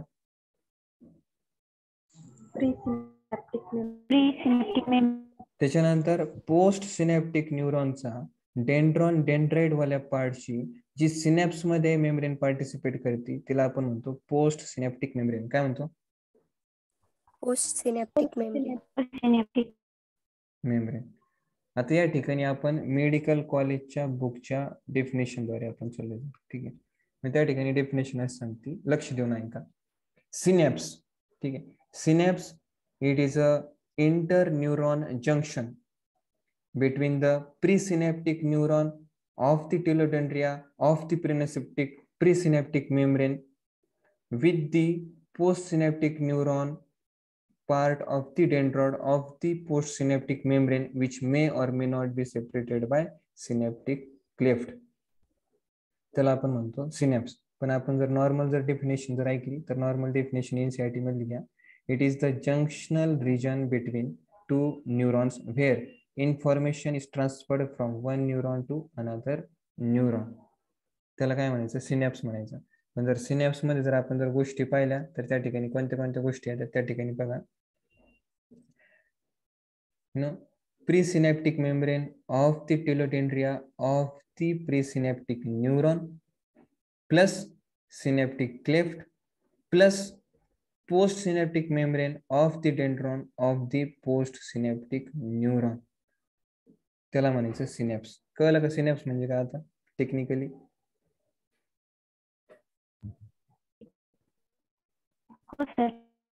या ठिकाणी मी एक इक्वेशन दिलंय, ते इक्वेशन चेक करा. Synapse is equal to presynaptic membrane plus synaptic cleft plus post synaptic membrane. Clear झालं इथपर्यंत? हो सर. ठीक आहे. आता या ठिकाणी जर आपण जर डिस्कशन जर केलं तर सिनॅप जो असतोय तो सिनॅप असतोय तुमच्या दोन प्रकारचा. सिनॅप असतोय दोन प्रकारचा. दोन प्रकारचा सिनॅप असतोय, डिपेंड करतोय सिनॅप्टिक क्लेफ्ट द्वारे. जर सिनॅप्टिक क्लेफ्ट जर तुमची त्या ठिकाणी 0.2 नॅनोमीटरची असेल, लेस दॅन 0.2 नॅनोमीटर, तर त्या ठिकाणी होतं काय बघा ना, 0.2 नॅनोमीटर म्हणजे किती झालं सांगा? काहीच नाही ना, बरोबर आहे? 20 10 raised to the power 10. हा ते मला माहिती आहे 20 10 to the power 10 वगैरे, पण तुम्ही जर चेक केलं या ठिकाणी तर काही स्पेसच नाही ना, बरोबर आहे का नाही? No sir. हो सर. हा, मग तुम्ही या ठिकाणी पाहू शकता सपोज जर मॅटर आज झाला प्रीसिनॅप्टिक मेम्ब्रेन आणि पोस्ट सिनॅप्टिक मेम्ब्रेन यांची जर ट्रान्समेम्ब्रेन प्रोटीन जर असे फ्यूज झाले, तर यांची ट्रान्समेम्ब्रेन जर प्रोटीन आहे जर फ्यूज झाले तर या ठिकाणी हो काय शक्य आहे की ॲक्झॉन मध्ये ही जी तुमची ऍक्शन पोटेन्शियल जर्मिनेट झाली होती, ही जी तुमची नर्व इम्पल्स झाली ती तुमची टिलोडेंड्रियाची प्रीसिनॅप्टिक मेम्ब्रेन मधून gap junction through direct dendrites मध्ये काय होऊ शकते? पास होऊ शकते. तुम्ही पाहू शकताय electric impulse direct presynaptic neuron मधून पोस्ट सिनॅप्टिक न्यूरॉन मध्ये ट्रॅव्हल करू शकतो. केव्हा? जेव्हा सिनॅप्टिक क्लेफ्ट इज निग्लिजिबल और लेस दॅन 0.2 नॅनोमीटर. मग असा सिनॅप्स ज्याच्यामध्ये दोन न्यूरॉन एकदम म्हणजे प्रीसिनॅप्टिक न्यूरॉनचा टिलोडेंड्रियाची presynaptic membrane is very much in close proximity with the post synaptic membrane of the dendron of the post synaptic neuron. तर तुम्ही त्या ठिकाणी पाहू शकताय की ऍक्शन पोटेन्शियल डायरेक्ट इलेक्ट्रिक करंटच्या फॉर्मॅटमध्ये डायरेक्ट एका न्यूरॉन मधून दुसऱ्या न्यूरॉन मध्ये पास होईल. ह्या सिनॅप्सला आपण म्हणतो इलेक्ट्रिकल सिनॅप्स. याला आपण म्हणतो इलेक्ट्रिकल सिनॅप्स. राहील का ध्यानात? हो सर. आणि जर या ठिकाणी जर स्पेस जर जास्त असेल, ठीक आहे, म्हणजे 20 नॅनोमीटर पेक्षा जर स्पेस जर जास्त असला, तर मग त्यावेळेस आहे ना गॅप जंक्शन काम नाही करू शकत. तुम्हाला माहिती आहे का gap junction NCERT page number 103 connective टिश्यूच्या वरती लास्ट वाली लाईन त्या ठिकाणी सांगितलं जातं की gap junction allows the transfer of ions, small molecules and sometimes bigger molecules. तुम्ही पाहू शकता गॅप जंक्शन थ्रू तुमचं या ठिकाणी आयन्स किंवा तुम्ही पाहू शकता इलेक्ट्रिक करंट इझिली पास होऊ शकतोय, ज्याच्यातून इलेक्ट्रिक करंट इझिली पास होऊ शकतोय. अशा सिनेप्सला आपण म्हणतो त्या ठिकाणी इलेक्ट्रिकल सिनेप्स. पण मॅटर असं आहे की जर त्या ठिकाणी जर सिनेप्टिक क्लेफ्टची साईज जर जास्त असली मग काय करायचं, मग त्या ठिकाणी काय केलं जातं मी सांगतो तुम्हाला थोड्या वेळातच, लक्ष द्या फक्त. या ठिकाणी बघा सिनेप्स वरती सिनेप्स तुमचा दोन प्रकारचा आहे त्या ठिकाणी. जर सिनेप्टिक क्लेफ्ट जर ग्रेटर दॅन 20 नॅनोमीटर असेल तर तुमचा chemical synapse will take place. जर तुमचा जर त्या ठिकाणी सिनेप्टिक क्लेफ्ट जर less than or equal to 0.2 nanometre असेल तर त्या ठिकाणी तुमचा इलेक्ट्रिकल सिनेप्स त्या ठिकाणी तयार, इलेक्ट्रिक सिनेप्स त्या ठिकाणी आपण पाहू शकतो. सिनेप्सचं मेन त्या ठिकाणी फंक्शन काय आहे की ऍक्शन पोटेन्शियल जो आहे तो त्या ठिकाणी काय करायचा आहे, प्रिसिनेप्टिक न्यूरॉन मधून पोस्ट सिनेप्टिक न्यूरॉन मध्ये ट्रान्सफर करायचा आहे. हे त्याचं मेन कर्तव्य आहे सिनेप्सचं. या ठिकाणी केमिकल सिनेप्स मध्ये केमिकल्स यूज केले जातात, त्याला आपण म्हणतो न्यूरो ट्रान्समीटर्स. त्याला आपण म्हणतो न्यूरो ट्रान्समीटर. करेक्ट. आणि इलेक्ट्रिकल सिनेप्स मध्ये तुम्ही पाहू शकता कशाचा यूज केला जातो, इम्पल्सचा. ते बनलेलं आहे कशापासून, ट्रान्समेम्ब्रेन प्रोटीन पासून. ठीक आहे. मग आता आपण काय करू, अगोदर केमिकल सिनेप्स ऐकून घ्या. तुम्ही केमिकल सिनेप्स काय असतात. केमिकल सिनेप्स मध्ये आपण यूज करणारे केमिकल्स, त्या केमिकल्सला आपण म्हणतो न्यूरो ट्रान्समीटर्स, त्या केमिकल्सला आपण म्हणतो न्यूरो ह्युमर्स किंवा त्या केमिकल्सला आपण म्हणतो न्यूरो हॉर्मोन्स. ते वेगवेगळ्या स्वरूपाचे असू शकतात, स्टिम्युलेटरी पण असू शकतात, इनहिबिटरी पण असू शकतात. स्टिम्युलेटरी म्हणजे त्या ठिकाणी काय करणार, ते स्टिम्युलेटरी म्हणल्यानंतर सपोज मला सांगा ही कोणती मेम्ब्रेन होती तुमची, सांगा. Pre synaptic membrane. आणि ही होती तुमची post synaptic membrane. Post synaptic membrane मध्ये जर पॉझिटिव्ह चार्ज जर आणला, म्हणजे तुम्ही पाहू शकताय पोस्ट सिनेप्टिक मेम्ब्रेनला जर त्या ठिकाणी एक्साइट जर केलं, एक्साइट म्हणजे डिपोलराइज जर केलं, डिपोलराइज म्हणजे त्या ठिकाणी जर ऍक्शन पोटेन्शियल तयार करण्याचं काम केलं, ऍक्शन पोटेन्शियल नाही म्हणणार आपण, एवढं म्हणा फक्त की त्या ठिकाणी आपण डिपोलराइज काम करण्याचं काम जर केलं तर त्या न्यूरो ट्रान्समीटरचं जे नेचर आहे त्या नेचरला आपण म्हणतो याचं नेचर आहे स्टिम्युलेटरी. कसं नेचर याचं, स्टिम्युलेटरी. नुसतं त्या ठिकाणी मेम्ब्रेनला डिपोलराइज करतो. पण ऑन दी कॉन्ट्ररी जर त्या ठिकाणी तिने जर मेम्ब्रेनला जर नेगेटिव्हली चार्ज केलं, म्हणजे जर तिने जर मेम्ब्रेनला डिपोलरायझेशनच्या ऐवजी जर मेम्ब्रेनला जर त्या ठिकाणी हायपर पोलराइज जर केलं तर त्या न्यूरो ट्रान्समीटरचं नेचर आपण म्हणतो याचं नेचर आहे इनहिबिटरी. कसं आहे, इनहिबिटरी. डिपेंड करते न्यूरो ट्रान्समीटर कोणत्या प्रकारचं आहे त्याच्यानुसार तुमचं केमिकल सिनेप्स असतं. ऍक्च्युली ही जी लाईन मी तुम्हाला एक्सप्लेन करतोय, मी तुम्हाला एक्सप्लेन करून राहिलोय NCERTचा पॅरेग्राफ पेज नंबर 320, त्याच्यातला जो पॅरेग्राफ राहील ब्रेनच्या वरचा त्याच्यातली शेवटची लाईन जी chemical synapse may be stimulatory और इनहिबिटरी, ते आपण एक्सप्लेन करून राहिलो. ऍक्च्युली काय की स्टिम्युलेटरी म्हणजे तो काय करणार त्या ठिकाणी, स्टिम्युलेट इम्पल्स ऍट सिनेप्स. मग तो त्या ठिकाणी काय करेल, इम्पल्स प्रोव्हाइड करेल. स्टिम्युलेट इम्पल्स म्हणजे इम्पल्स जनरेट करण्याचं काम करेल. ऑन दी कॉन्ट्री इनहिबिटरी काय करतो त्या ठिकाणी, इनहिबिट इम्पल्स ऍट सिनेप्स. त्या ठिकाणी इनहिबिट सिनेप्स म्हणजे त्या ठिकाणी तुम्ही पाहू शकताय की तो चार्जला पुढे घेऊनच नाही जाणार, बात खतम.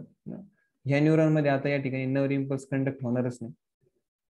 आणि स्टिम्युलेटरी म्हणल्यानंतर तो काय करेल, दुसऱ्या न्यूरॉन मध्ये नर इम्पल्स कंडक्ट करेल. इनहिबिटर म्हणजे तो त्या ठिकाणी नर इम्पल्सला जनरेट होऊनच देणार नाही, तिथून पुढे मेसेज ट्रान्सफर होणार नाही.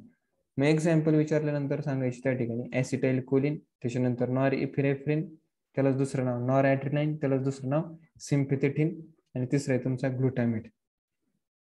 तुम्ही या ठिकाणी पाहू शकता परत स्टिम्युलेटरी मध्ये परत अक्षय आणि घाडगे आलेच, आणि बाकीचे नॉर नॉर नॉर नॉर पकडून टाका. त्याच्यानंतर इनहिबिटरी मध्ये तुम्ही पाहू शकताय गाबा, है ना, gamma amino butyric acid, serotonin, dopamine, glycine, एवढे त्या ठिकाणी तुम्ही पाहू शकता. DSGG, dopamine, serotonin, GABA, glycine. इकडे ग्लुटामेट आहे, इकडे ग्लायसिन आहे. ध्यानात कोणतं ठेवायचं आहे? फक्त एक ध्यानात ठेवा, ऍसिटाइलकोलिन बाद झालं. इकडे गाबा ध्यानात ठेवा समजण्यासाठी फक्त. NCERT मध्ये दोन्ही पण मेन्शन नाही केलेले. तर एवढे 4 ध्यानात ठेवणार का? मग आपण काय करू, अगोदर एक एक एक एक पाहून घेऊ. अगोदर ही एक फिगर बघा बरं, मस्त फिगर आहे NCERT ची. या ठिकाणी असं सांगितलं त्यांनी, आपण डिस्कशन करतो केमिकल सिनॅप्स, आणि तुम्हाला माहिती आहे केमिकल सिनॅप्स मध्ये आपल्याला माहिती आहे त्या ठिकाणी न्यूरो ट्रान्समीटर्स रिलीज केले जातील, आणि ते न्यूरो ट्रान्समीटर काय करतील त्या ठिकाणी ऍक्शन पोटेन्शियल जर्मिनेट करण्याचं काम करतील. मग तुम्ही जर त्या ठिकाणी जर चेक केलं, तुम्हाला माहिती आहे एक्झॉन मधून ऍक्शन पोटेन्शियल असा असा असा असा चालला येईल in the wave of polarisation, repolarisation, depolarisation असं. मग ऍक्च्युली काय होतं की जसंच तुमचा ऍक्शन पोटेन्शियल या ठिकाणी प्री सिनॅप्टिक मेम्ब्रेन मध्ये पोहोचला जातो, त्यावेळेस तुम्ही या ठिकाणी पाहू शकता, म्हणजे तुमचा टिलोडेंड्रियावाला जो पार्ट आहे, त्याच्यातला सिनॅप्टिक नोबवाला जो पार्ट आहे, तिथं जेव्हा पोहोचला जातो, तेव्हा तुम्हाला माहिती त्या ठिकाणी मला सांगा, ECF मध्ये एक्स्ट्रा सेल्युलर फ्लुइड मध्ये कशा कशाचं कॉन्सन्ट्रेशन जास्त असते? सोडियम, बरोबर आहे, क्लोराइड हो आयन्स, सर. प्लस आणखी पोटॅशियमचं कमी असतंय. पोटॅशियम फॉस्फेट ग्रुपचं कमी हा, आणि ऍक्च्युली कॅल्शियमचं पण प्रमाण या ठिकाणी जास्त असतं, जास्त आहे. एवढं ध्यानात ठेवा. मग काय होतं ऍक्च्युली, या ठिकाणी असते तुमचे कॅल्शियमचे VGC. कोणते VGC? Calcium VGC. Calcium. जेव्हा ऍक्शन पोटेन्शियल या ठिकाणी येतो, तेव्हा तुमचे कॅल्शियम VGC ओपन होतात, आणि कॅल्शियम या ठिकाणी पोहोचला जातो आतमध्ये. कॅल्शियम हा एक असा घटक आहे, तर तो त्या ठिकाणी काय करतो, तुम्हाला माहिती आहे की या ठिकाणी टिलोडेंड्रियाच्या सिनॅप्टिक नोब मध्ये तुम्ही या ठिकाणी पाहू शकता, हे काय तुमच्या सिनॅप्टिक व्हेसिकल काय आहे? Synaptic vesicle. ते सिनॅप्टिक व्हेसिकल मध्ये प्रेझेंट असतात न्यूरो ट्रान्समिटर्स, प्रेझेंट असतात. न्यूरोट्रान्समीटर. मग मॅटर असं होतं या ठिकाणी, हे कॅल्शियम प्लस प्लस काय करतात या ठिकाणी, हे जी सिनॅप्टिक व्हेसिकल आहे याच्यावरती जे प्रोटीन अटॅच असतात, आणि त्याच्यानंतर ही जी तुमची प्रिसिनॅप्टिक मेम्ब्रेन याच्यावरती जे प्रोटीन असतात, हे कॅल्शियम काय करतात, त्यांना बाइंड करण्याचं काम करतात. त्यांना बाइंड करण्याचं काम. जेव्हा बाइंड करतात, मग तुम्ही या ठिकाणी पाहू शकता सगळ्या सगळ्या सिनॅप्टिक व्हेसिकल्स या ठिकाणी बाइंड व्हायला लागतात due to increase in the quantity of calcium plus plus. मग जेव्हा त्या ठिकाणी सिनॅप्टिकल व्हेसिकल्स प्रिसिनॅप्टिक मेम्ब्रेनला या ठिकाणी बाइंड व्हायला लागतात, बाइंड होतात होतात होतात होतात, आणि एवढे बाइंड होतात की त्या ठिकाणी कम्प्लिटली फ्यूज होऊन जातात. काय होऊन जातात? फ्यूज होऊन जातात. काय होऊन जातात? फ्यूज होऊन जातात. फ्यूज होऊन असे जातात की त्या ठिकाणी आतले न्यूरो ट्रान्समीटर जे आहेत ते त्या ठिकाणी सिनॅप्टिक क्लेफ्ट मध्ये रिलीज होतात. कुठे रिलीज होतात? सिनॅप्टिक क्लेफ्ट मध्ये. लेफ्ट मध्ये. आणि नंतर तुम्ही या ठिकाणी पाहू शकताय की आपण डिस्कशन करतोय केमिकल सिनॅप्स. केमिकल सिनॅप्स म्हणजे ज्या ठिकाणी केमिकल रिलीज केले जातील सिनॅप्टिक क्लेफ्ट मध्ये. का सिनॅप्टिक क्लेफ्ट मध्ये रिलीज केले जातात? ऍक्च्युली केमिकल सिनॅप्स केव्हा होतो? जेव्हा तुमचं सिनॅप्टिक क्लेफ्ट त्या ठिकाणी अच्छा खासा प्रेझेंट होत आहे. कैसा प्रेझेंट होता है? कैसे प्रेजेंट होता है? अच्छा खासा प्रेजेंट होता. हाँ, अच्छा खासा मतलब बहुत बड़ा प्रेजेंट होता है. उसका वैल्यू बताएंगे क्या कोई, कितना होता है? Greater than 20 nanometer. 20 नॅनोमीटर. मग या ठिकाणी बघा 20 नॅनोमीटर एवढा त्या ठिकाणी सिनॅप्टिक क्लेफ्ट प्रेझेंट आहे. मग होतो मॅटर या ठिकाणी असा की पोस्ट सिनॅप्टिक मेम्ब्रेन तुम्हाला दिसते या ठिकाणी, ही पोस्ट सिनॅप्टिक मेम्ब्रेन दिसली का? Yes, हो sir. सर. मग पोस्ट सिनॅप्टिक मेम्ब्रेन वरती प्रेझेंट असतात रिसेप्टर, त्याच्यावरती प्रेझेंट असतात Receptor. मग हे रिसेप्टर्स जे आहेत त्या रिसेप्टर वरती या ठिकाणी न्यूरो ट्रान्समीटर होतात, अटॅच होतात. Attach. अटॅच.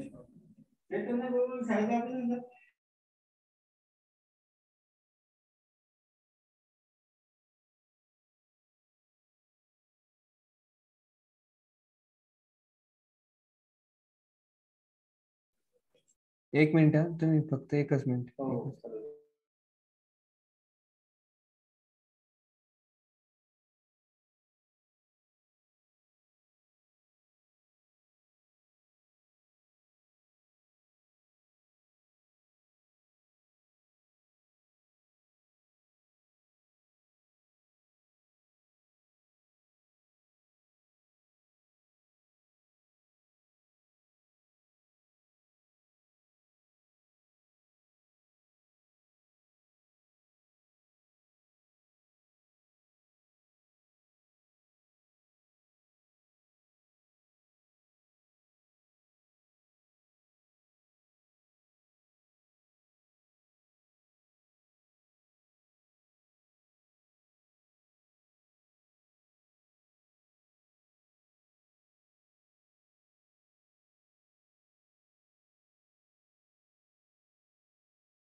तर आपण डिस्कशन करत होतो त्या ठिकाणी की हे जे पोस्ट सिनॅप्टिक मेम्ब्रेन जे असते, पोस्ट सिनॅप्टिक मेम्ब्रेन याच्यावरती प्रेझेंट असतात रिसेप्टर्स, आणि ह्या रिसेप्टर वरती तुम्ही या ठिकाणी पाहू शकताय न्यूरो ट्रान्समीटर होतात बाइंड. याच्यावरती काय होऊन जातात, न्यूरो ट्रान्समीटर असे बाइंड होऊन जातात. मग जर तुम्हाला विचारलं या ठिकाणी हे रिसेप्टर म्हणजे नेमकी काय, actually receptors are nothing but they are called as ligand gated channels. तुम्हाला मला सांगा बरं, लिगेंड गेटेड चॅनलची स्पेलिंग काय? बरोबर आहे, चेक करा बरं. लिगॅंड तुम्ही असंच म्हणता ना केमिस्ट्री मध्ये? हो सर.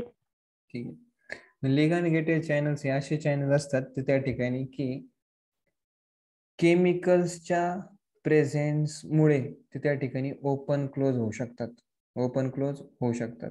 मग तुम्ही या ठिकाणी पाहू शकता न्यूरो ट्रान्समीटर जर या ठिकाणी अटॅच जर झाले, या ठिकाणी ते लिगॅंड गेटेड चॅनल्स त्या ठिकाणी काय होऊ शकतात, ओपन होऊ शकतात. Receptors are nothing but they are ligand gated channels. They will open and close upon the presence of neurotransmitter, upon the presence of chemicals.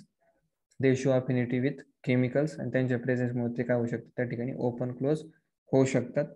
असे वेगवेगळे गेटेड चॅनल्स नाही, जसे आपण पाहिले voltage gated channels, ligand gated channels. फक्त त्यांना ते का म्हटलं तर तेवढं फक्त ध्यानात ठेवा. राहील का ध्यानात?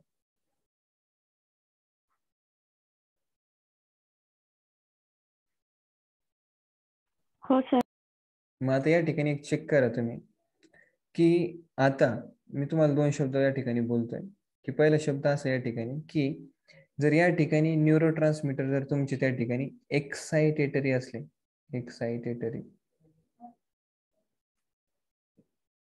एक्साइटेटरी जर असले, ठीक आहे, एक्साइटेटरी, तर मग ते काय करतील, त्या ठिकाणी अशा रिसेप्टर सोबत बाइंड होतील. बघा बरं का, अशा रिसेप्टर सोबत बाइंड होतील. सपोज एक्साइटेटरीचा आपण एक्झाम्पल घेऊ शकतो त्या ठिकाणी ऍसिटाइल कोलिन.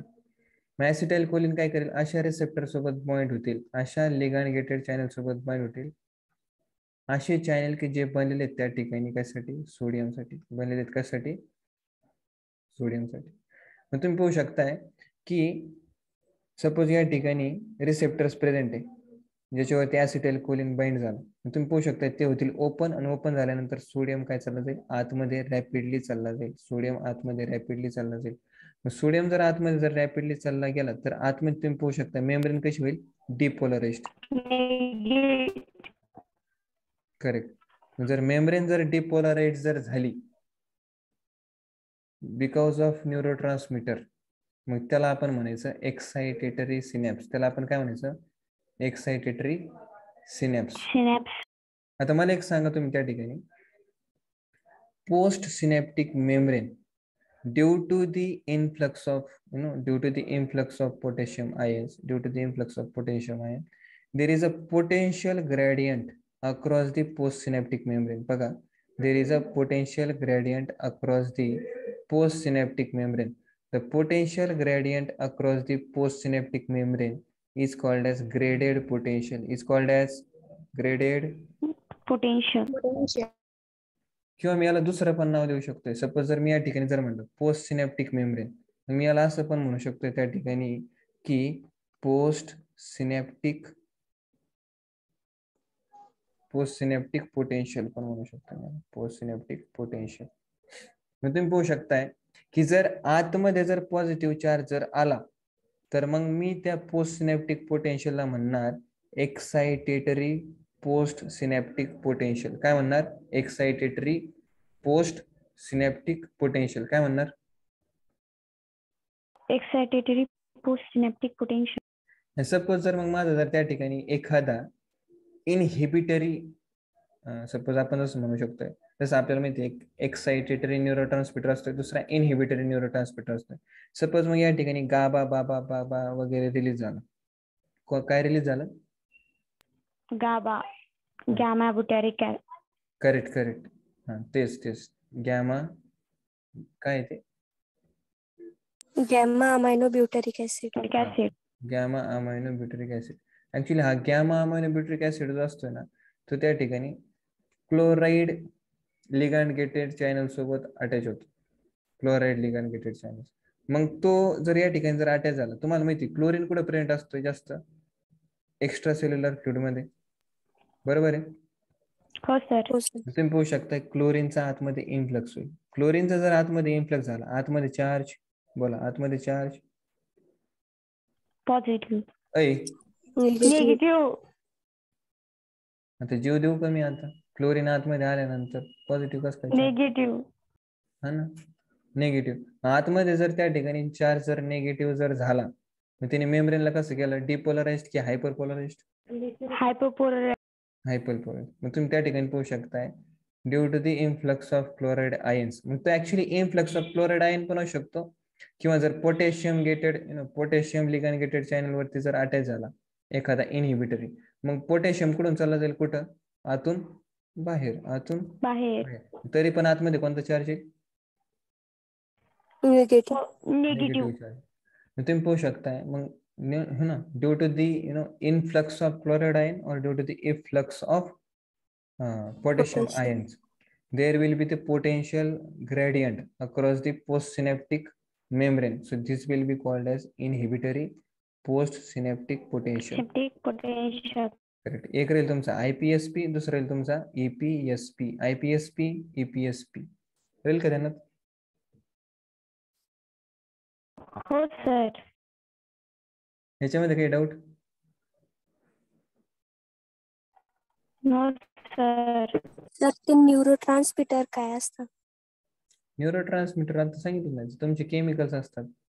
न्यूरोट्रान्समीटर काय असतात? केमिकल्स. ते केमिकल्स तुमचे ऍसिटाइल कोलिन पण असू शकतोय, तो केमिकल तुमचा गाबा असू शकतोय, तो तुमचा सेरोटोनिन असू शकतोय, तो तुमचा ग्लुटामेट असू शकतोय, डोपामाइन. ग्लायसिन असू शकतोय, डोपामाइन असू शकतोय, या ठिकाणी ग्लुटामेट असू शकतोय, नॉर एपिनेफ्रिन असू शकतोय. मग chemicals non adrenaline. Correct, nor adrenaline वगैरे.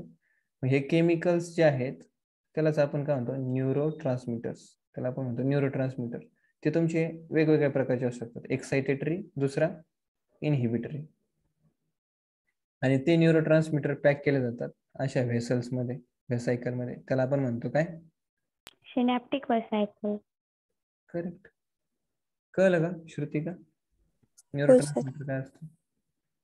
अच्छा, न्यूरोट्रान्समीटरचं मेन फंक्शन काय? मेसेज ट्रान्सफर करणे.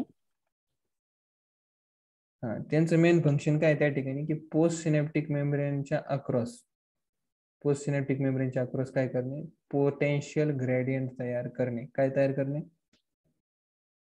Potential gradient. तुम्ही जर त्या ठिकाणी जर पॉझिटिव्ह जर केला, मग डिपोलराइज झाला, त्या ठिकाणी तुम्ही पाहू शकता ऍटलिस्ट थोडाफार तरी त्या ठिकाणी रेस्टिंग मेम्ब्रेन पोटेन्शियल पेक्षा जर तुम्ही त्या ठिकाणी पोटेन्शियल ग्रेडियंट जर वरती केला, तर मग ह्या मेम्ब्रेन मधले पण त्या ठिकाणी सोडियम व्हीजीसी ओपन होऊ शकतात आणि एक्झॉन हिलॉक मध्ये ऍक्शन पोटेन्शियल त्या ठिकाणी तयार होऊ शकतोय. बरोबर आहे का नाही? कारण तुम्हाला माहिती डेंड्राइट सगळीकडून त्या ठिकाणी काय करतील? स्टिम्युलस घेतील आणि एक्झॉन हिलॉक मध्ये काय जनरेट करतील? Action potential. राहील का ध्यानात? हो सर. आता या ठिकाणी आपण रिव्हिजन करू. बघा बरं, न्यूरोट्रान्समीटर कोण रिलीज करणार? कुठून रिलीज होतील? सिनॅप्टिक व्हेसायकल. सिनॅप्टिक व्हेसायकल मधून, प्रीसिनॅप्टिक मेम्ब्रेन मधून ते बाहेर पडतील. बाहेर कुठे पडतील ते? सिनॅप्टिक क्लेफ्ट मध्ये. कशा सोबत बाइंड होतील? Receptors present on the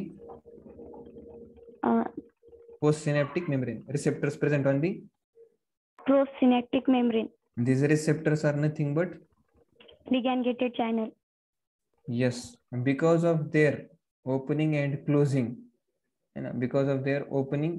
suppose जर त्या ठिकाणी जर तुमची, मी तुम्हाला एक्झाम्पल दिलं ना, जर तुमची जर त्या ठिकाणी एक्साइटेटरी जर न्यूरोट्रान्समीटर जर असेल, तर ते त्या ठिकाणी काय ओपन करतील सांगा बरं?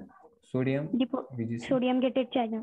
Sodium ligand gated channel. Sodium आतमध्ये येईल. सोडियम जर त्या ठिकाणी आतमध्ये आला, आतमध्ये तुम्ही पाहू शकता त्या ठिकाणी मेम्ब्रेन कशी होऊन जाईल? डिपोलराइज. पॉझिटिव्ह डिपोलराइज होईल. बरोबर आहे की नाही? तुम्ही पाहू शकता जर तुमची त्या ठिकाणी मेम्ब्रेन जर डिपोलराइज होत असेल, म्हणजे पोस्ट सिनॅप्टिक न्यूरॉन जर एक्साइट डिपोलराइज होत असेल, तर त्या सिनॅप्सला आपण म्हणणार एक्साइटेटरी सिनॅप्स. आणि त्या मेम्ब्रेनच्या अक्रॉस जो पोटेन्शियल राहील त्याला आपण म्हणणार excitatory post synaptic potential. Correct. मला वाटतं तुम्हाला कळलं असेल. काय म्हणायचं इनहिबिटरी बद्दल? इनहिबिटरीचं हो कळत सर. हो तुम्हाला? सर. जायचं का पुढे मग? हो हो सर. सर. मग आता तुम्हाला एक आहे ना थोडस अॅनिमेशन बनवलं होतं, या ठिकाणी तुम्ही चेक करा की आता काय करतोय आपण. जसं आपल्याला या ठिकाणी सिनॅप्स रिसिव्ह केला जातो आपण, तुम्ही या ठिकाणी पाहू शकता की आपण काय केलं, ऍक्शन पोटेन्शियल आपला इथपर्यंत प्रेझेंट झाला, म्हणजे इथपर्यंत आलाय. ठीक आहे, इथपर्यंत आलाय. असं ऍक्शन पोटेन्शियल इथपर्यंत आल्यानंतर तुम्ही पाहू शकता या ठिकाणी कॅल्शियमचं होईल काय, डिपोजिशन. इनफ्लक्स होईल. इनफ्लक्स झाल्यानंतर कारण माहिती तुम्हाला की या ठिकाणी कॅल्शियमचे व्हिजिशी जे असतात त्या ठिकाणी ओपन होतील, कॅल्शियम आतमध्ये येईल आणि कॅल्शियम त्या ठिकाणी काय करेल, बाइंड करेल सिनॅप्टिक व्हेसायकलला विथ दी, ही कोणती मेम्ब्रेन आहे सांगा? Presynaptic membrane. Presynaptic membrane. Presynaptic membrane. तुम्ही पाहू शकता या ठिकाणी व्हेसायकल अशी बाइंड होतील आणि बाइंड झाल्यानंतर फ्यूज होतील. फ्यूज झाल्यानंतर आतमधले जे काही तुमचे न्यूरो ट्रान्समीटर असतील ते कशात रिलीज केले जातील सांगा? सिनॅप्टिक क्लेफ्ट मध्ये. करेक्ट. तुम्ही पाहू शकता सिनॅप्टिक क्लेफ्ट मध्ये रिलीज केले जातात आणि नंतर ते कशासोबत बाइंड होतात, receptors present on the post synaptic membrane. Post synaptic membrane. तुम्ही या ठिकाणी पाहू शकताय बाइंड झाले. बाइंड झाल्यानंतर तुम्ही या ठिकाणी पाहू शकताय तुमचे व्हीजीसी काय होऊन जातील किंवा एलजीसी काय होऊन जातील, ओपन. एलजीसी ओपन. आता मला सांगा या ठिकाणी आपण पाहतोय एक्साइटेटरी सिनॅप्स. एक्साइटेटरी सिनॅप्स मध्ये तुम्ही पाहू शकताय पॉझिटिव्ह आयन्स बाहेरून कुठे जायला पाहिजे, आत. आतमध्ये.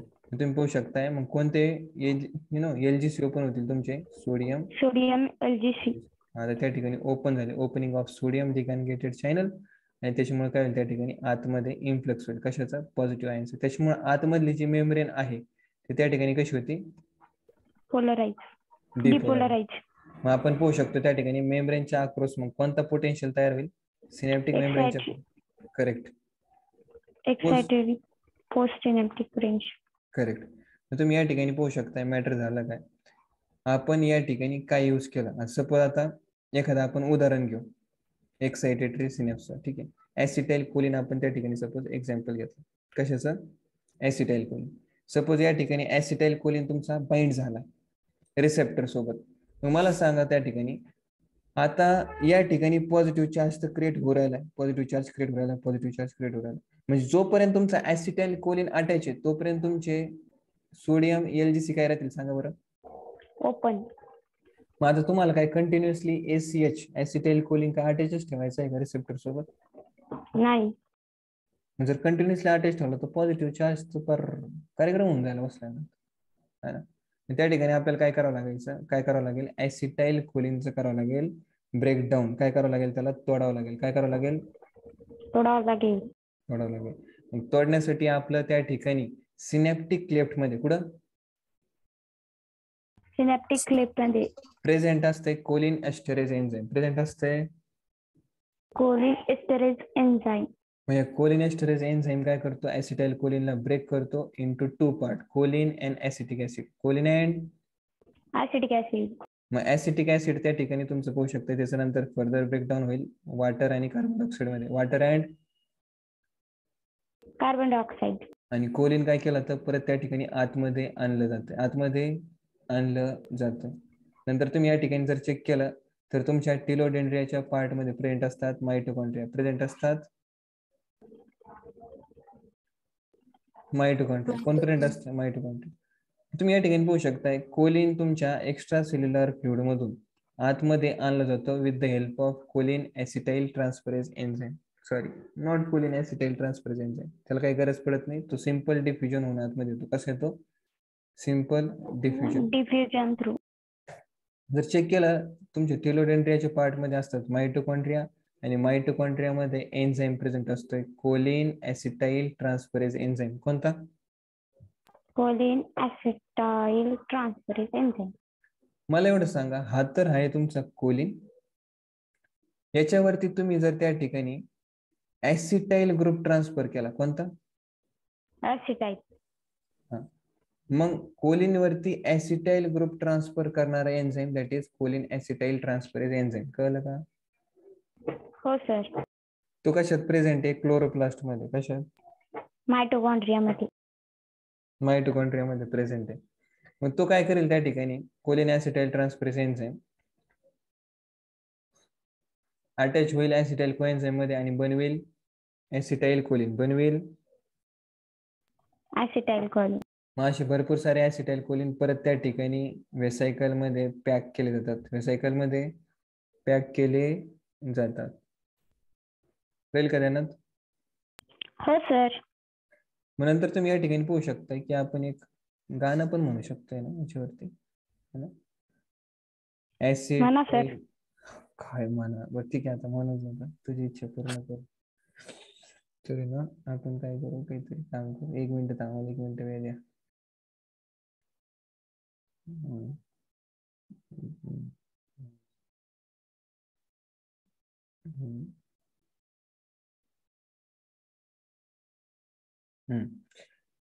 तर आता ते गाण्यात कसं टाकायचं ते तुम्ही बघा बरं का.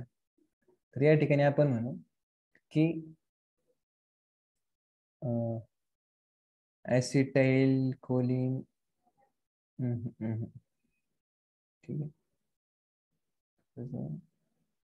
तुम्ही बोलावं लागेल. ठीक आहे, आपण असं म्हणू या ठिकाणी की ऍसिटाइल कोलिन, बघा बरं का, ऍसिटाइल कोलिन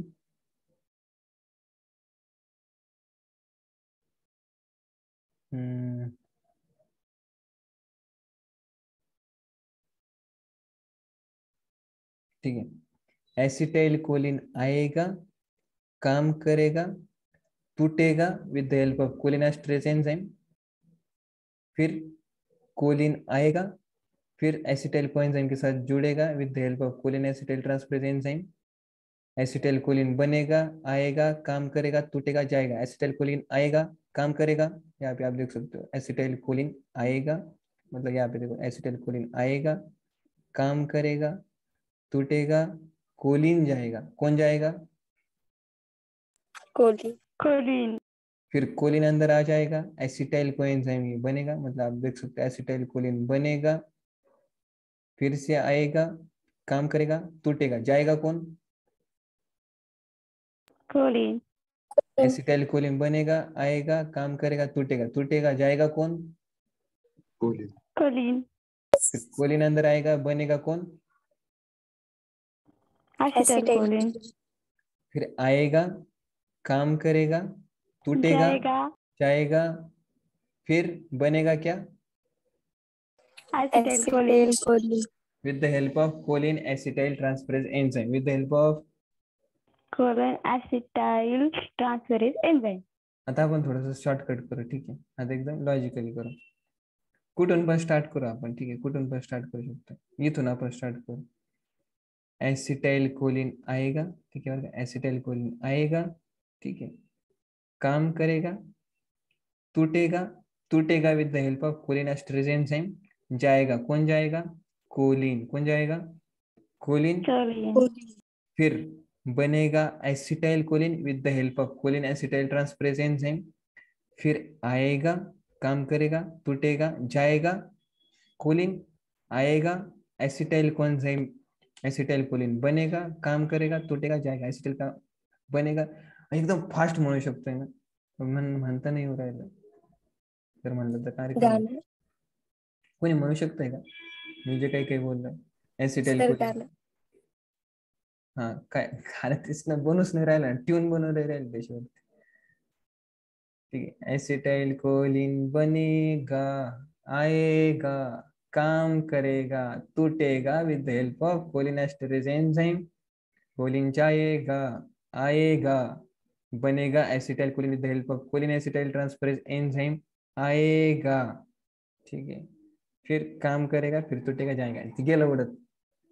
ठीक आहे, कळलं का तुम्हाला काय म्हणायचं होतं ते? हो सर. चला पुढे. नंतर तुम्ही या ठिकाणी पाहू शकता इनहिबिटरी सिनॅप्स. इनहिबिटरी सिनॅप्स मध्ये तुम्ही आता एक एक्झाम्पल घेऊ शकता. गॅमा अमायनो ब्युट्रिक ऍसिड सिनॅप्स आला, कॅल्शियम प्लस प्लस आतमध्ये आले, सिनॅप्टिक व्हेसिकल सोबत जोडले, फ्यूज झाले, तुटले, फुटले, जॉईन झाले with the mechanical gated channel म्हणा किंवा लिगन गेटेड चॅनल म्हणा, त्याच्यासोबत जॉईन झाले. जॉईन झाल्यानंतर हे कुठे जॉईन झाले? तुमचे क्लोराईड एलजीसी सोबत, आणि नंतर क्लोराईड एलजीसी सोबत बाइंड झाल्यानंतर निगेटिव्ह चार्ज आला आतमध्ये, निगेटिव्ह चार्ज आला आतमध्ये. नंतर तुम्ही पाहू शकता आतमधली मेम्ब्रेन झाली hyper polarise. This is called as The potential difference created across the postsynaptic the potential difference created across the postsynaptic membrane because of the inhibitory neurotransmitter that is called as inhibitory postsynaptic potential. खतम. हे झालं तुमचं chemical synapse. जायचं पुढं काही doubt chemical synapse मध्ये? No नाही sir. Sir. नंतर तुमचं पाहू शकता इलेक्ट्रिकल सिनॅप्स. तुम्हाला ऑलरेडी सांगितलं इलेक्ट्रिकल सिनॅप्स मध्ये त्या ठिकाणी एकदम क्लोज प्रॉक्सिमिटी मध्ये प्रेझेंट असते, एकदम क्लोज. टिलोडेंड्रियाचा तो पार्ट आणि डेंड्राइटचा हा पार्ट. तुम्ही या ठिकाणी पाहू शकता की गॅप जंक्शन, ठीक आहे, विथ डायरेक्ट गॅप जंक्शन तुम्ही पाहू शकताय. तुमचं ऍक्शन पोटेन्शियल डायरेक्ट त्या ठिकाणी ट्रान्समिट होत आहे through gap junction. Gap junction तुमचे बनवतात कोण? Transmembrane protein. कोण बनवतात? Transmembrane protein. तुम्ही या ठिकाणी पाहू शकताय की transmission of impulses across electrical synapse is very similar to impulse conduction along a single axon. तुम्ही पाहू शकता सिंगल ऍक्झॉन मध्ये जसं कंडक्शन होतं ना, तसंच कंडक्शन तुमचं हे टिलोडेंड्रिया आणि तुमचे डेंड्राइट्स थ्रू होतं. असंच होत आहे ते, असं म्हणून राहिले एनसीआरटी त्या ठिकाणी. त्याच्यानंतर एनसीआरटी असं सांगते की इलेक्ट्रिकल सिनॅप्स जे असतात ते त्या ठिकाणी always faster than chemical synapse. कारण की तुम्हाला माहिती आहे केमिकल सिनॅप्स मध्ये ते न्यूरोट्रान्समीटर रिलीज करा, अगोदर ते कॅल्शियमची व्हीजीसी ओपन करा, नंतर ते न्यूरोट्रान्समीटर त्या ठिकाणी प्रिसिनॅप्टिक मेम्ब्रेन मध्ये फ्यूज होतील, नंतर रिलीज होतील, नंतर त्या ठिकाणी पोस्ट सिनॅप्टिक मेम्ब्रेन मध्ये प्रेझेंट असणारे जे त्या ठिकाणी एलजीसी असतील त्याच्यासोबत बाइंड होतील, नंतर पोटेन्शियल डिफरन्स त्या ठिकाणी क्रिएट होईल. It is a very time consuming process. As compare to chemical synapse, electrical synapse is always faster. राहील का ध्यानात? हो हो सर. सर. मी तुम्हाला एनसीआरटी ची ती लाईन सांगतोय तुम्हाला. एनसीआरटी त्या ठिकाणी page number 319 paragraph number first त्या ठिकाणी मी तुम्हाला एक्सप्लेन करण्याचा प्रयत्न करतोय. त्याच्यातली लाईन पॅराग्राफ नंबर फर्स्ट ची सगळ्यात शेवटची लाईन त्या ठिकाणी एक्सप्लेन करतोय की electrical synapse although they are very fast but they R rare in our body system. त्या ठिकाणी आपल्या बॉडीमध्ये खूप रेअरली पाहायला भेटतात. ऍक्च्युली जर त्या ठिकाणी जर आपण चेक केलं तर एक गोष्ट अशी त्या ठिकाणी की सपोज आपल्याला काय करायचंय, एका न्यूरॉन मधून दुसऱ्या न्यूरॉन मध्ये मला त्या ठिकाणी ऍक्शन पोटेन्शियल कंडक्ट करायचं, मला त्या ठिकाणी इन्फॉर्मेशन सेंड करायची. पण आता मला काही काळानंतर मला दुसऱ्या न्यूरॉन मध्ये इन्फॉर्मेशन मला सेंड करायची नाही. मग मी त्या ठिकाणी काय करणार? इनहिबिटरी केमिकल सिक्रेट करेल आणि इनहिबिटरी न्यूरोट्रान्समीटर सिक्रेट केल्यानंतर माझा नेक्स्ट न्यूरॉन मध्ये मेसेज ट्रान्सफर नाही होणार. मग केमिकल सिनॅप्स भले स्लो आहे पण कामच आहे. कधी एक्साइटेटरी कधी इनहिबिटरी, काय काम करायचं एकदम ओके करू शकतात. पण इलेक्ट्रिकल सिनॅप्स मध्ये त्यांचं कंडक्शन एवढं फास्ट असतंय पण त्यांचं कंडक्शन ऍक्च्युली आपण काय करू शकत नाही, ब्लॉक करू शकत नाही. काय करू शकत नाही? ब्लॉक नाही करू शकत. ब्लॉक नाही करू शकत. त्यांचं कंडक्शन आपण ब्लॉक नाही करू शकत. त्याच्यामुळं दे are very very rare in our body system. So electrical synapse occurs only at those place where त्या ठिकाणी आपण पाहू शकतो. सपोज जर तुमच्या डोळ्यात बघा बरं का एखादा पार्टिकल वगैरे काही आला किंवा काही आलं, तुम्ही पाहू शकता डोळे एकदम फास्ट बंद होतात का नाही होत? होतात. तुम्ही पाहू शकता की असे काही काही ठिकाण असतात ना ज्या ठिकाणी आपल्याला एकदम फास्ट ऍक्शन घ्यायची असते, ज्या ठिकाणी एखाद्या लवचिक ऑर्गन्सला किंवा काही पार्टला त्या ठिकाणी डॅमेज होऊ शकतोय, त्या ठिकाणी इलेक्ट्रिकल सिनॅप्सेस प्रेझेंट असतात. असे कुठे पण प्रेझेंट नसतात. ज्या ठिकाणी गरज होते त्याच ठिकाणी प्रेझेंट राहील का ध्यानात? हो सर. ते ब्लॉक करणं खूप कठीण जातं. त्याच्यामुळे they are very rare in our body system. Difference check करा बरं इलेक्ट्रिकल आणि केमिकल सिनॅप्स मध्ये. पहिला जर डिफरन्स चेक केला, कंडक्शन कशाचं फास्ट आहे, इलेक्ट्रिकलचं की केमिकलचं? इलेक्ट्रिकल. सिनॅप्टिक क्लेफ्ट इलेक्ट्रिकल याच्यात प्रेझेंट असते का अब्सेंट असते? प्रेझेंट. अब्सेंट असते. ऑलमोस्ट अब्सेंट अब्सेंट असते. सर. तो जो सिनेप्टिक क्लेफ्ट आहे तो कशाने जॉईन केला होतो? By gap junction. Gap junction. Correct. आणि या ठिकाणी केमिकल सिनॅप्स मध्ये किती असतोय cleft? Synaptic cleft greater than 20 nanometre. Neurotransmitter present का अब्सेंट इलेक्ट्रिकल मध्ये? अब्सेंट. केमिकल मध्ये त्याशिवाय कामच नाही. Present. Present. Occurrence in our body हे कसं आहे तुमचं? Rare in our. रेअर आहे. आणि हे कसं आहे तुमचं? मोस्ट. हे तुम्ही ध्यानात ठेवा. याच्यावरती लय विचार केला होता. त्याच्यानंतर सिनेप्टिक डिले प्रेझेंट का अबसेंट? absent, इकडं present, का बरं? inhibitory effect त्यामध्ये असतो म्हणून. ब्लॉकिंग याची केली जाऊ शकते का? नाही याची? केली जाऊ शकते. ठीक आहे. याच्यात काही डाऊट? न सर. जायचं पुढं. हो सर. प्रश्न घ्या बरं पहिला. Which statement is false regarding nerve impulse? वाचा लवकर फटाफट, टाइमपास नको.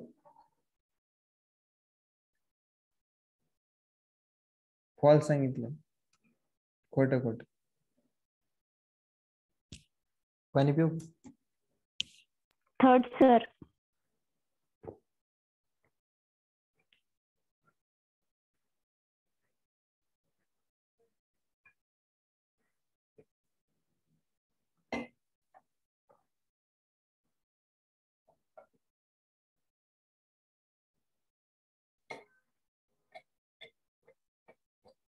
बिगिनर बॉक्स 2 आहे, तुम्ही सॉल्व्ह करता का? हो सर. या ठिकाणी वाचा बरं. The electrical potential difference across plasma membrane at the site of depolarisation is called. Graded potential. Electrical potential difference across the plasma membrane at the site of depolarization. या ठिकाणी सिनॅप्स बद्दल विचारलंच नाही तुम्हाला. कळतंय का मी काय म्हणतो? हो सर. मग काय? Action potential. हा, नंतर या ठिकाणी बघा. The ion channels are dash to different ions. Impermeable. हा, ते फक्त कोणत्या तरी स्पेसिफिक आयन साठीच काय परमिएबल आहे, बाकीच्यासाठी काय ते इम्परमिएबल आहे. हे घ्या बरं. ए काय मला सांगा, ए काय? ए ऑप्शन मध्ये नका बघू. ए काय दिसते तुम्हाला? हे काय? एक्झॉनची वरती हे काय? लेअरचे कॉन्सन्ट्रेट लेअरच्या फॉर्म मध्ये प्रेझेंट. मायलिन शीट आहे. Myelin sheath. करेक्ट, मायलिन शीट. त्याच्यानंतर हे बी काय? Node of Ranvier. Node of Ranvier. So we can also call it as site of polarisation. It is also called site of depolarisation. Depolarization. A काय तुमचं? Myelin sheath. त्याच्यानंतर काय विचारलंय? C. C मध्ये काय होतं? पॉझिटिव्ह टू निगेटिव्ह फ्लो होतं. काय? Action potential jumps from node to node. Action Node. Potential काय होतं? Jump node to node. त्याच्यानंतर D. Option 2. Option Exoplasm. D काय तुमचा? एक्झोप्लाझम. नंतर आपण आलोय त्या ठिकाणी NCERT page number 320. Central nervous system. Central nervous system. Central nervous system मध्ये आपण काय करू? तिच्या अगोदर ओरिजिन वगैरे एकदा चेक करून घेऊ. तर तुम्ही पाहू शकताय की त्या ठिकाणी जेव्हा तुम्ही असं काही ऐकलंय का? मोरुला, ब्लास्टुला, क्रॅस्टुला वगैरे काही ऐकलंय का? हो सर. तर गॅस्ट्रुला स्टेज मध्ये तुम्हाला माहिती त्या ठिकाणी 3 जर्म लेयर्स पाहायला भेटतात. किती? 3 germ layers. कोणते कोणते असतात सांगा बरं त्यापाठ. Endoderm, mesoderm, एक्टोडम, त्याच्यानंतर ectoderm. एंडोडम, Mesoderm, endoderm. सगळ्यात शेवटी कोणता अपियर होतो? Middle layer आहे सर mesoderm. मिडल काय तुमचा? Mesoderm. हा, मग सगळ्यात शेवटी कोणता तयार होतो? एक्टो, एंडो का मेसो? Ecto. Ecto sir. अरे सगळ्यात शेवटी कोणता डेव्हलप होतो? कोणता जर्म लेअर? एक्टो का एंडो? Ecto. दो. Ecto sir. तुम्ही आतल्या साईडला एंडो राहत. आपल्या आतल्या साईडला एंडो, मेझो आणि एक्टो. मी ते नाही विचारू राहिलो. मी म्हणतोय सगळ्यात शेवटी जर्म लेअर कोणता डेव्हलप होतो? एक्टोडर्म. श्रुतिका काय? Mesoderm. कोणी कोणी ह्युमन रिप्रोडक्शन पाहिलंच नाही बरं चॅप्टर.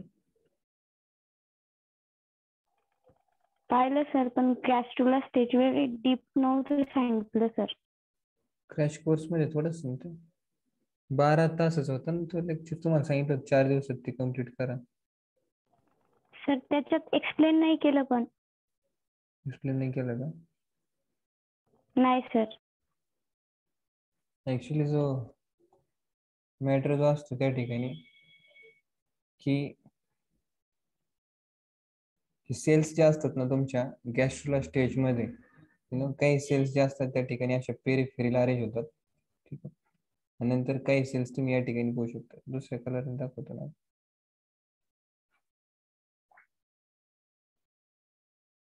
काही सेल्स तुमच्या अशा आतून अरेंज होतात एक दिवस, बाहेर आतून. मग ही जी मध्ये ही कॅव्हिटी राहते, ह्या कॅव्हिटीला आपण नंतर ती कॅव्हिटी तयार होते, त्या कॅव्हिटीला आपण म्हणतो ब्लास्टोसिल.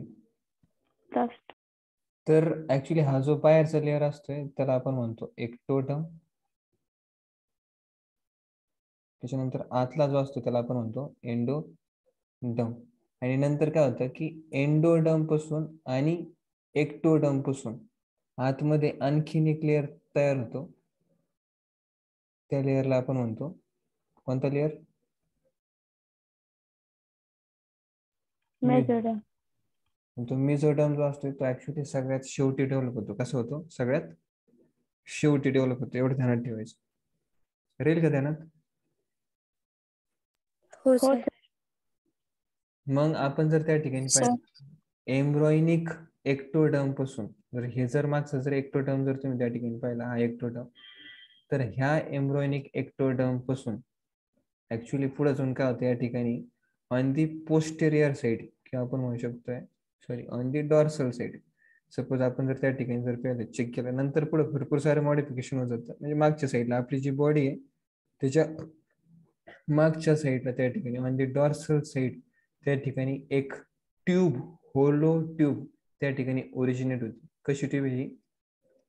होलो ट्यूब ओरिजिनेट होती from the ectoderm, from the ectoderm on the dorsal side. ही जी ट्यूब असते तुमची ओरिजिनेट होती from the ectoderm on the dorsal side, या ट्यूबला आपण म्हणतो न्यूरल ट्यूब. काय म्हणतो? Neural tube. Neural tube. आणि ह्या न्यूरल ट्यूब पासूनच तुमची त्या ठिकाणी डेव्हलपमेंट झाली. कशाची? सेंट्रल नर्वस सिस्टीमची. कशाची? Central nervous system.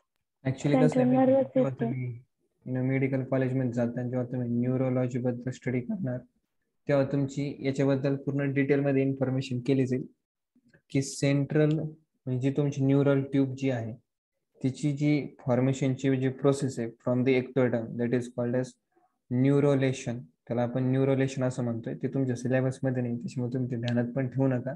फक्त एवढं ध्यानात ठेवा की एम्ब्रॉयनिक कंडिशन मध्ये जो तुमचा एक्टोडर्म असतोय तोच ऑन दी डॉर्सल साइड त्या ठिकाणी बनवतो न्यूरल ट्यूब. बनवतो न्यूरल ट्यूब. Neural tube. ही न्यूरल ट्यूब असती इंटरनली हॉलो. आणि ही जी न्यूरल ट्यूब आहे तिचा जो वरचा पार्ट आहे म्हणजे अँटेरियर पार्ट जो आहे तो त्या ठिकाणी तुमचं बनवतो ब्रेन. बनवतो ब्रेन. आणि जो तुमचा पोस्टेरियर पार्ट आहे तो तुमचा बनवतो त्या ठिकाणी पोस्टेरियर पार्ट किंवा टेल पार्ट किंवा कोडल पार्ट किंवा पोस्टेरियर टेल कोडल पार्ट त्या ठिकाणी तुमचा बनवतो स्पायनल कॉर्ड. बनवतो स्पायनल कॉर्ड. तुम्ही पाहू शकताय की अँटेरियर साइड वरती बनवणार ब्रेन, पोस्टेरियर साइड वरती बनवणार बोला स्पायनल कॉर्ड.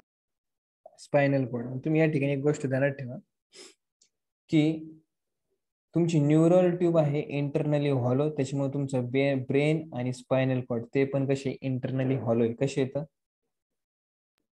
इंटरनली. ब्रेन मध्ये जी कॅव्हिटी प्रेझेंट असते तिला आपण म्हणतो सेंट्रल कॅनल. तिला आपण म्हणतो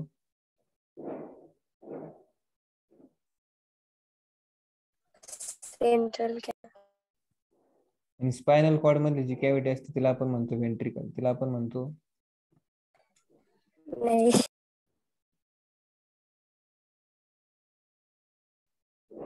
अरे बॉम्बला. Central canal. स्पायनल कॉर्डची कॅव्हिटीला आपण काय म्हणतो? Central canal. Central canal. आणि ब्रेनच्या कॅव्हिटीला? वेंट्रिकल. आहे का ब्रेनचा भाग? अरे मूर्ख कोणीकडचे. नाही तर काय. ठीक आहे. अँटेरियरचा पार्ट काय बनवणार तुमची? Spinal cord. काय बनवणार? ब्रेन. आणि पोस्टेरियर बनवणार ब्रेन. काय बनवणार? Spinal cord. मग अँटेरियर पार्ट वरती जो काही तुमचा ब्रेन बनवणार आहे, ऍक्च्युली तो त्या ठिकाणी 3 स्पेलिंग बनवतो. किती स्पेलिंग बनवतो? 1 2 3. किती बनवतो? 3 स्पेलिंग बनवतो. वरच्या स्पेलिंग पासून बनणार तुमचा फोर ब्रेन. कोणता ब्रेन? Fore brain. मधल्या स्पेलिंग पासून बनणार तुमचा मिड ब्रेन. बनणार mid brain. And inferior spelling पासून तुमचा बनणार त्या ठिकाणी हाइंड ब्रेन. बनणार हिंड ब्रेन. मग फोर ब्रेनला तुम्ही म्हटलं त्या ठिकाणी प्रोसेन्सेफेलॉन. काय म्हटलं? प्रोसेन्सेफेलॉन. मिड ब्रेनला तुम्ही म्हणता त्या ठिकाणी मेसेन्सेफेलॉन. काय म्हणणार? मिझेन्सेफेलॉन. आणि हिंड ब्रेनला तुम्ही त्या ठिकाणी म्हणणार रोम्बेनसेफेलॉन. काय म्हणणार? रोम्बेन्सेफेलॉन. परत तुमचा फोर ब्रेन जो आहे तो त्या ठिकाणी 3 स्पेलिंग मध्ये कन्वर्ट होतो. फोर ब्रेन तुमचं परत 3 स्पेलिंग मध्ये कन्वर्ट होतो. पहिली स्पेलिंग तिला आपण म्हणतो, तुम्ही पाहू शकताय, encephalon. This suffix is used for brain. Encephalon, this suffix is used for brain. Forebrain मधला पहिला पार्ट दॅट इज टेलेनसेफेलॉन. त्यालाच आपण म्हणतो सेरिब्रम. त्याला आपण म्हणतो सेरिब्रम. त्याच्यानंतर फोर ब्रेन मध्ये दुसरी स्पेलिंग उत्पन्न होती, त्याला आपण म्हणतो डायनसेफेलॉन. त्याला आपण काय म्हणतो? डायनसेफेलॉन. तो त्या ठिकाणी 3 संरचना बनवतो. इपिथॅलमस, त्याच्यानंतर काय सांगितलं होतं? थॅलॅमस, हायपोथॅलॅमस. हायपोथॅलमस. त्याच्यानंतर तुम्ही त्या ठिकाणी पाहू शकताय आणखीन तिसरा पार्ट बनतो तुमच्या फोर ब्रेन मध्ये, त्याला आपण म्हणतो रायनेनसेफेलॉन. त्याला आपण म्हणतो रायनेनसेफेलॉन. तो तुमचा बनवतो ऑल्फॅक्टरी लोब. बनवतो ऑल्फॅक्टरी लोब. त्याच्यानंतर हे 3 पार्ट झाले तुमचे. ठीक आहे. हे तिन्ही पार्ट मिळून काय बनलं तुमचं? सांगा आता, बोला. फोर ब्रेन काय बनला? Fore brain. Fore brain. त्याच्यानंतर मधली जी स्पेलिंग आहे तिला आपण म्हणतो मिड ब्रेन. तिला आपण म्हणतो मिड ब्रेन. मिड ब्रेन मध्ये असतात 2 पार्ट. किती पार्ट?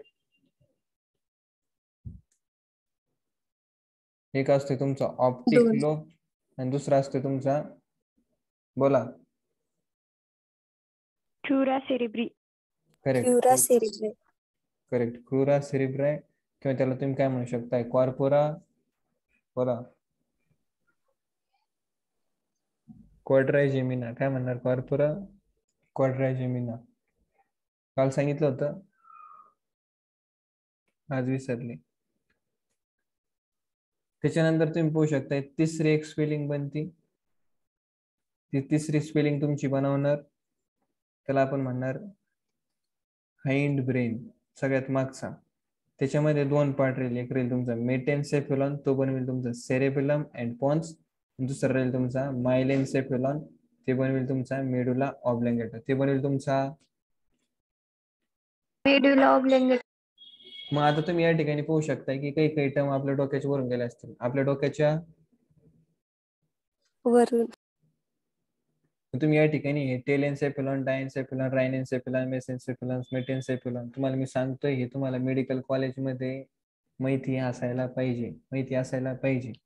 ज्याला ध्यानात ठेवायचं ते ध्यानात ठेवा, ज्याला नाही डोक्यात बसत त्यांनी फक्त ध्यानात ठेवा. सेरिब्रम, डायनसेफेलॉन, आणि या ठिकाणी म्हणायचं ऑल्फॅक्टरी लोब.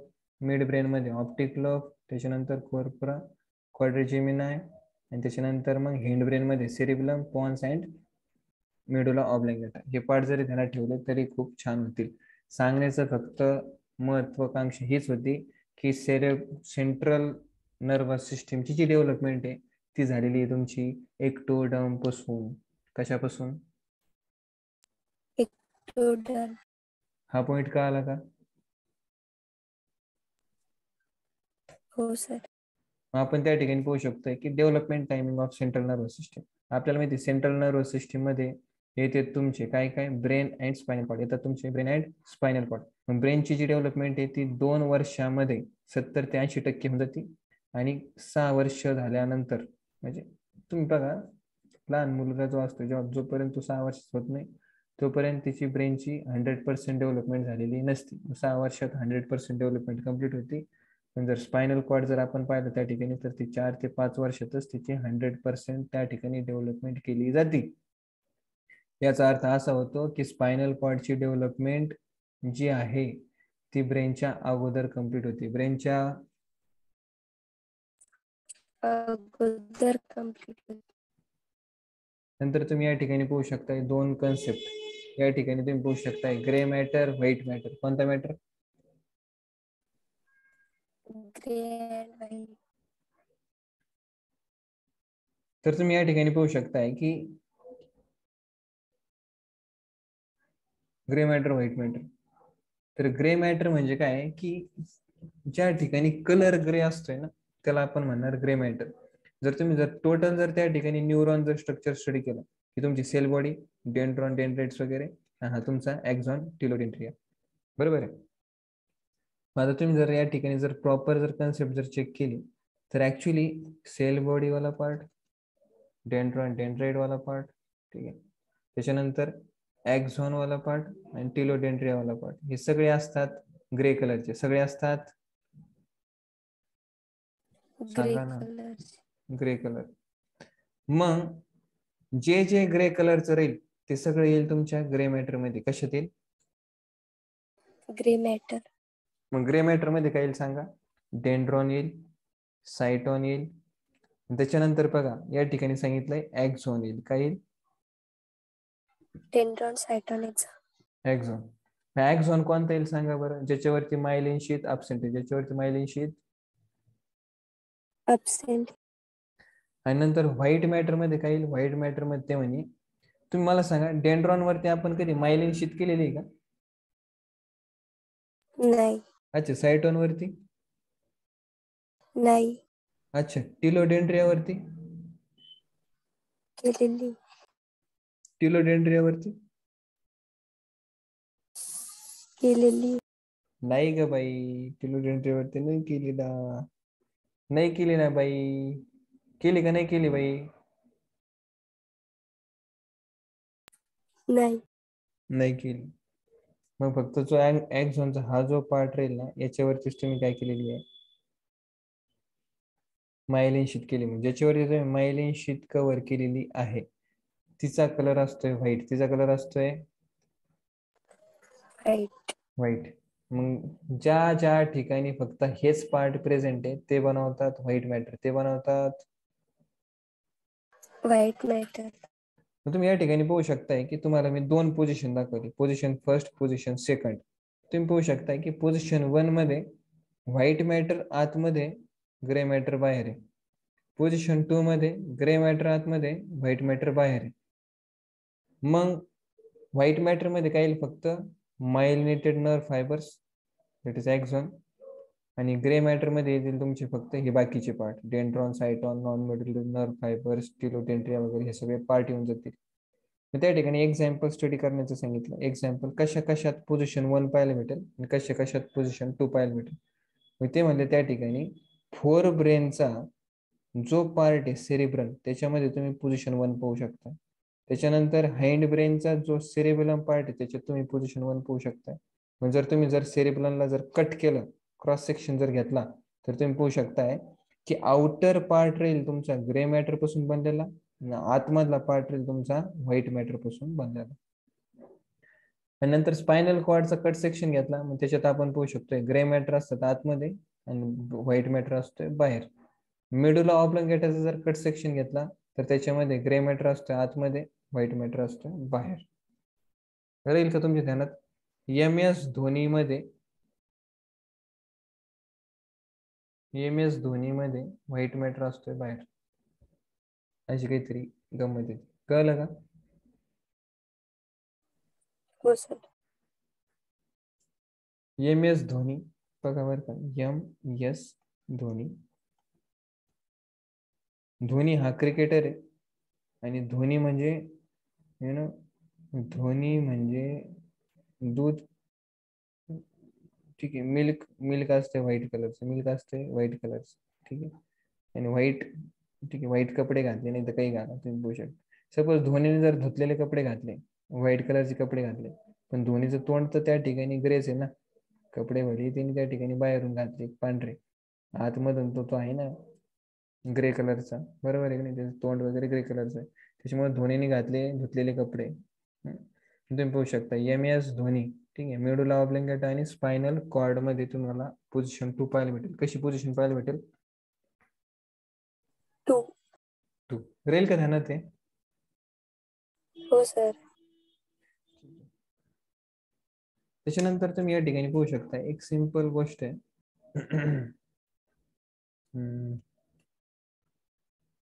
हे कसं काय ब्रेन?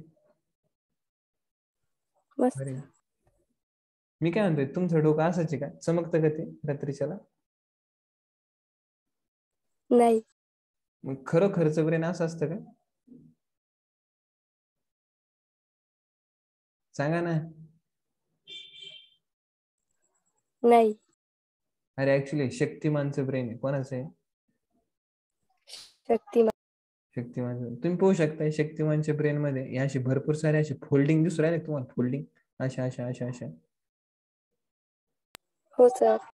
मग असं सांगितलं जातं की जेवढ्या जास्त फोल्डिंग ना, जेवढ्या जास्त अशा फोल्डिंग ना, तेवढा व्यक्ती जास्त इंटेलिजंट असतो, तेवढा व्यक्ती जास्त इंटेलिजंट. बघा आता मॅटर खूप खतरनाक आहे. जर वेट जर चेक केलं त्या ठिकाणी, आपण आता डिस्कशन करतोय सेंट्रल नर्वस सिस्टम मध्ये ह्युमन ब्रेन बद्दल, ह्युमन ब्रेन बद्दल. NCERT आपण त्या ठिकाणी पेज नंबर 320 वरती ब्रेन, त्या ठिकाणी NCERT फर्स्ट स्टेटमेंट त्या ठिकाणी यूज करते. Brain is a central processing organ of our body. Brain is a central processing organ of our body. It controls and gives command to our body organs. त्या ठिकाणी आपण पाहू शकतो की brain हे सेंट्रल ऍक्सिस वरती located आहे. त्या ठिकाणी काय करतो, brain is a central processing, तो काय करतो, जेवढी काही इन्फॉर्मेशन येईल त्याला काय करतो, त्या ठिकाणी प्रोसेस करतो आणि नंतर ज्या ऑर्गन्सला त्या ठिकाणी कंट्रोल करायचं आहे त्या ऑर्गन्सला काय करतो, त्या ठिकाणी तो कमांड देण्याचं काम करतो. मग हे जे ब्रेन आहे त्या ठिकाणी जर त्याचं वेट जर चेक करण्यात आलं तर फिमेलला डोक्याचा भाग असतो थोडासा कमी ऍज कम्पेअर टू मेल. कळलं का?